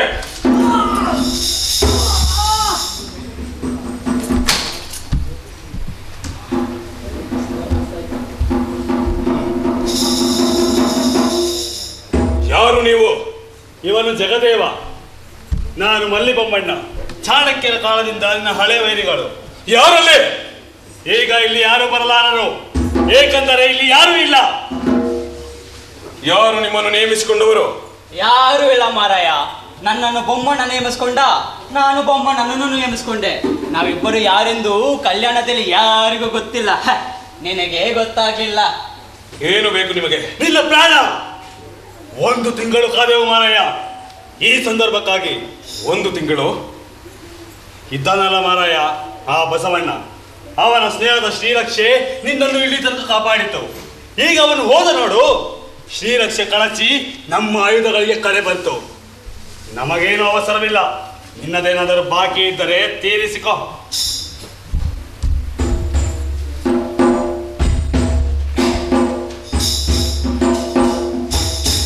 ಬಾಗಿಲುಗಳನ್ನು ಏಕೆ ಮುಚ್ಚಿದಿರಿ? ಯಾಕಂದರೆ ಹೊರಗಿನವರಿಗೆ ಇಲ್ಲಿ ಗಲಾಟೆ ಕೇಳಿಸಿದ್ರಿ ಅಂತ. ನೋಡು ತಮ್ಮ ಬಿಚ್ಚಲ, ನಿನಗೆ ಸಾಯುವುದಕ್ಕೆ 2 ಆಯ್ಕೆಗಳಿವೆ. 1 ವೈಭವದ ಆದಿ, ನೀನು ನೇರವಾಗಿ ಸ್ವರ್ಗಕ್ಕೆ ಸೇರಬೇಕು. ಭೂಲೋಕದ ಇತಿಹಾಸದಲ್ಲಿ ನೀನು ಧೀರೋದತ್ತ ನಾಯಕನಾಗಿರಬೇಕು. ಕವಿಗಳು ನಿನ್ನ ಬಗ್ಗೆ ತಿರುಗಿ ಬರಲಾರಯ ಬಿಚ್ಚಲಾರಯ ಅಂತ ಹಾಡು ಬಿಡಿದಿರಬೇಕು. ಇದು ಮಳ್ಳಿ ಬೊಮ್ಮನ ನಿನಗೋಸ್ಕರ ಕಂಡುಹಿಡಿದ ದಾರಿ. ಇನ್ನೊಂದು, ಈ ಕೋಣೆ ತುಂಬಾ ರಕ್ತ ಚೆಲ್ಲಾಡಿ ಬೆಳಿಗ್ಗೆ ನೋಡ ಬಂದ ಹೆಂಗಸರು ಮಕ್ಕಳು ನಾಲಿಗೆ ಹಿಡಿದು ಬಿದ್ದ ಶವ ನೋಡಿ ಕಿಟಾರನ್ನು ಕಿರುಚಿರಬೇಕು. ಗರ್ಭಿಣಿಯರು ವಾಂತಿ ಮಾಡಿಕೊಂಡು ಹನಿ ಹುಲ್ದಿರಬೇಕು. ಕಾಮಾಕ್ಷಿ ಅಂತೂ ಅಯ್ಯೋ ಇಂಥ ಹಗ್ಗದ ನಾಯಿ ಜೊತೆಗಿದ್ದೆನಲ್ಲ ಅಂತ ಅಂದುಕೊಳ್ಳೋದಕ್ಕೂ ನಾಚಿಕೆ ಪಟ್ಟಿರಬೇಕು. ಇದು ಜಗದೇವ ನಿನಗಾಗಿ ಕಂಡುಹಿಡಿದ ದಾರಿ. ಆಯ್ಕೆ ನಿನ್ನದು. ನಮಗೀಗ ನಿನ್ನ ಮೇಲೆ ಸೇಡು ಉಳಿದಿಲ್ಲ. ಯಾಕಂತೀಯೋ? ಬಸವಣ್ಣನಿಗೂ ದ್ರೋಹ ಮಾಡಿದವನು ನೀನು ಮನುಷ್ಯನಲ್ಲ. ನಿನ್ನ ಕೊಂದರೆ ಯಾವುದೇ ಪುರುಷಾರ್ಥ ಈಡೇರುವುದಿಲ್ಲ. ಬೇಗ ಆಯ್ಕೆ ಮಾಡಿಕೋ. ಇದೊಂದು ಸಣ್ಣ ವಿಧಿ, ಮುಗಿಸಿ ಬಿಡುತ್ತೇವೆ. ಕೆಲವು ಪ್ರಶ್ನೆಗಳಿವೆ, ಅವನ್ನು ನರಕದ ದೇವತೆಗಳಿಗೆ ಕೇಳಿಕೋ. ಅವರ ಬಳಿ ಇರುವಂತ ಅಲೌಕಿಕ ಉತ್ತರಗಳು ಮಾನವರ ಬಳಿ ಸಿಕ್ಕುವುದಿಲ್ಲ. ಎಲ್ಲ ಪ್ರಶ್ನೆಗಳಿಗೂ ಉತ್ತರಗಳನ್ನು ಬಲ್ಲ ಮಿತ್ರನೊಬ್ಬನಿದ್ದ. ಅವನ ಒಂದು ಕಡೆಯ ಆಸೆಯನ್ನು ಈಡೇರಿಸಲಾಗದವನಿಗೆ ಇನ್ನೇನು ಉಳಿದಿತ್ರಪ್ಪ? ನೀವೇ ನೋಡಿದಿರಲ್ಲ, ಬಸವಣ್ಣ ಹೋಗುವಾಗ ಒಂದು ಮಾತು ಹೇಳಲಿಲ್ಲ, ಕಣ್ಣೆತ್ತಿ ನೋಡಲಿಲ್ಲ. ಕಲ್ಯಾಣದ ಕತ್ತಲೆಯಲ್ಲಿ ನನ್ನನ್ನು ಬಿಟ್ಟು ಹೋದ. ಎಲ್ಲ ಮೌನಗಳ, ಎಲ್ಲ ಅಜ್ಞಾತಗಳ, ಎಲ್ಲದರ ಇಲ್ಲದಿರುವಿಕೆಯ ಕತ್ತಲೆಯಲ್ಲಿ ಬಿಟ್ಟು ಹೋದ. ಬಸವಣ್ಣ, ಈ ಕತ್ತಲೆಯಲ್ಲಿ ನನ್ನೊಬ್ಬನನ್ನೇ ಬಿಟ್ಟು ಹೋದೆಯಲ್ಲೋ. ಮುಟ್ಟಲಾಗದ ನನ್ನ ಎದೆಯ ಮೂಲೆಯನ್ನು ಮುಟ್ಟಿದವ ನೀನೊಬ್ಬನೇ. ನಿನ್ನ ವಚನಗಳಿಗೆ ಆ ಶಕ್ತಿ ಇತ್ತು ನಿಜ, ಆದರೆ ಚಾಡಿಗಳಿಗೆ ನಿನ್ನ ಶಕ್ತಿಗಿಂತ ಹೆಚ್ಚಿನ ವ್ಯಾಪ್ತಿ ಇತ್ತು ಬಸವಣ್ಣ, ವ್ಯಾಪ್ತಿ ಇತ್ತು. ಚಾಡಿಗಳ ಸಡಗರದಲ್ಲಿ ನಿನ್ನನ್ನ ತಲೆ ಎತ್ತಿ ಕಾಣದೆ, ನೆಲ ಕಾಣದೆ ಎಡವಿ ಬಿದ್ದೆನು ಬಸವಣ್ಣ, ಎಡವಿ ಬಿದ್ದೆ. ಸಂತೆ ಸೇರಿವೆ ನೆನಪುಗಳು, ಒಂದರ ಮುಖದಲ್ಲೂ ನಗೆ ಇಲ್ಲ. ನನ್ನ ಅಹಂಕಾರವು ಓಂಕರಿಸಿ ಹಿಂಸಿಸುತ್ತಿವೆ ಮಾರಾಯ, ಹಿಂಸಿಸುತ್ತಿವೆ.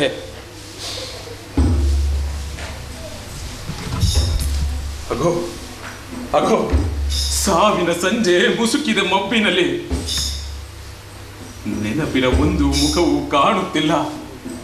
ಎಲ್ಲವೂ ಅಸ್ಪಷ್ಟ ಆಕಾರವಾಗಿ ಸರಿಯುತ್ತಾ ಮರೆಯಾಗುತ್ತಿವೆ. ಯಾವ ಮನುಷ್ಯರ ನೆನಪು ಉಳಿದಿಲ್ಲ. ನಿನ್ನ ಮುಖ ಒಂದೇ ಕಟ್ಟಬೇಕಾದ ಕಲ್ಯಾಣದಲ್ಲಿ ವಿಹರಿಸಿ ಬಂದ ಉಲ್ಲಾಸಭರಿತ ಪ್ರೀತಿಯ ಮುಖ. ನನಗೆ ಹಿತಕರ. ಈಗ ಬಸವಣ್ಣ, ವಂದನೆಗಳೊಂದಿಗೆ ಕಂಬನಿಯೊಳಗತ್ತುವೆನು ನಿನ್ನ ಮುಖದ ಪ್ರೀತಿಯ ನೆನಪನು. ಮತ್ತೆ ನಿನ್ನನ್ನು ನೋಯಿಸಲಾರೆ. ವ್ಯವಸ್ಥೆಗೆ ಹೃದಯವಿಲ್ಲ, ಮುಕ್ತ ಸಂಗಯ್ಯನಿಗೆ ಕರುಣೆ ಇಲ್ಲ ಬಸವಣ್ಣ. ಈ 2 ಇರಿತಗಳ ನಡುವೆ ನಿಂತಿದ್ದೇನೆ. ನನಗೂ ಗಾಯಗಳಾಗಿವೆ ಮಾರಾಯ, ಗಾಯಗಳಿಂದ ಸೋರುತ್ತಿವೆ ಸೊಕ್ಕು.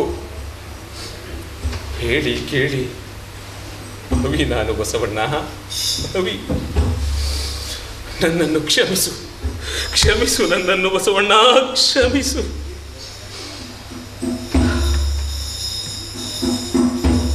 ಜಗದೇವ, ಮಲ್ಲಿ ಬೊಮ್ಮಣ್ಣ, ಸಿದ್ಧನಿದ್ದೇನೆ.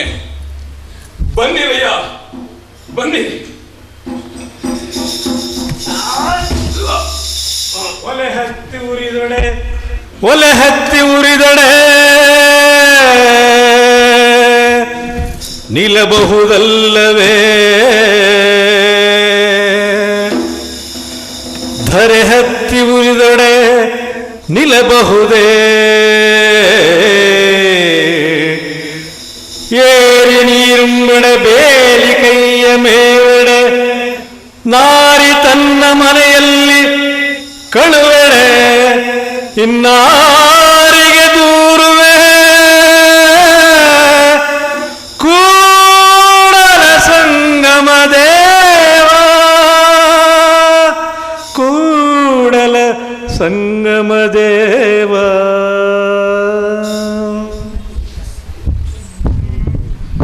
ದಯವಿಟ್ಟು ಪ್ರೇಕ್ಷಕರು ನಮಗೆ ಇನ್ನೊಂದು 3 ನಿಮಿಷಗಳ ಕಾಲ ಅವಕಾಶ ಕೊಡಬೇಕು. ಪಾತ್ರ ಪರಿಚಯವನ್ನು ಮಾಡುತ್ತೇವೆ. ನಿಮ್ಮ ತಾಳ್ಮೆಯನ್ನು ಪರೀಕ್ಷೆ ಮಾಡಿದ್ದಕ್ಕೆ ಕ್ಷಮೆ ಇರಲಿ. ಕಂಬಾರರ ನಾಟಕ ಶಿವರಾತ್ರಿ ಅಧ್ಯಯನ ಚಲನಶೀಲವಾಗಿದ್ದರೆ ಈ ರೀತಿ ನಾಟಕಗಳನ್ನು ಬರೆಯೋದಕ್ಕೆ ಶಕ್ತಿ ತುಂಬುತ್ತೆ ಅಂತ ಹೇಳ್ಬೋದು. ನಾಟಕ ಕಂಬಾರರ ಬರವಣಿಗೆ ಅಧಿಕಾರಿಶಾಹಿ ವರ್ಗಕ್ಕೆ ಬರೆ ಹಾಕಿದೆ ಅಂದರೆ ತಪ್ಪಾಗಲ್ಲ, ಖಂಡಿತವಾಗ್ಲು. ಮನುಷ್ಯ ಒಂದು ಕಡೆ ಸೂಳೆ ಸಾವಂತಿ ಹೇಳ್ತಾಳೆ, ಅರಮನೆ ಅಂದರೆ ಕಾನೂನುಗಳು, ಕಾನೂನಿನಿಂದ ಅವರಿಗೆ ದೇವರಾಗಲಿ ನಂಬಿಕೆ ಆಗಲಿ ಸಿಗಲಿಲ್ಲ ಅಂತ. ಪ್ರತಿಯೊಬ್ಬರು ಈ ನಾಟಕವನ್ನು ನೋಡಿ ಪ್ರತಿ ಕ್ಷಣ ತಮ್ಮ ಆತ್ಮಾವಲೋಕನವನ್ನು ಮಾಡ್ಕೋಬೇಕು, ಪ್ರತಿ ಹಂತದಲ್ಲೂ ಆತ್ಮಾವಲೋಕನ ಮಾಡ್ಕೋಬೇಕು. ಅಂಥ ನಾಟಕ, ಅದ್ಭುತವಾದಂಥ ನಾಟಕವನ್ನು ಬರೆದಿದ್ದಾರೆ. ಅಧಿಕಾರಿ ಶಾಹಿ ವರ್ಗಕ್ಕೆ ಬರೆ ಹಾಕಿದ್ದಾರೆ ಅಂದರೆ ತಪ್ಪಾಗಲ್ಲ. ತುಂಬ ಒಳ್ಳೆಯ ನಾಟಕ. ನಾವು ಈ ನಾಟಕವನ್ನು ನಮ್ಮ ಚಿತ್ತಕ್ಕೆ ಹೇಗೆ ಅಳವಡಿಸ್ಕೊಂಡಿದ್ದೀವಿ ಅದನ್ನು ನಿಮಗೆ ಹೇಳೋದಕ್ಕೆ ಪ್ರಯತ್ನ ಪಟ್ಟಿದ್ದೀವಿ. ಈ ನಾಟಕ ಕಟ್ಟೋದಕ್ಕೆ ಕಮ್ಮಿ 3-4 ತಿಂಗಳು ಬೇಕು. ಅದನ್ನು ಅರ್ಥ ಮಾಡ್ಕೊಳ್ಳೋಕ್ಕೆ ಒಂದು 20 ದಿವಸ ಬೇಕು. ಅದರಲ್ಲಿ ಹಲವಾರು ಕಲಾವಿದರು ಮೊದಲ ಬಾರಿಗೆ ರಂಗದ ಮೇಲೆ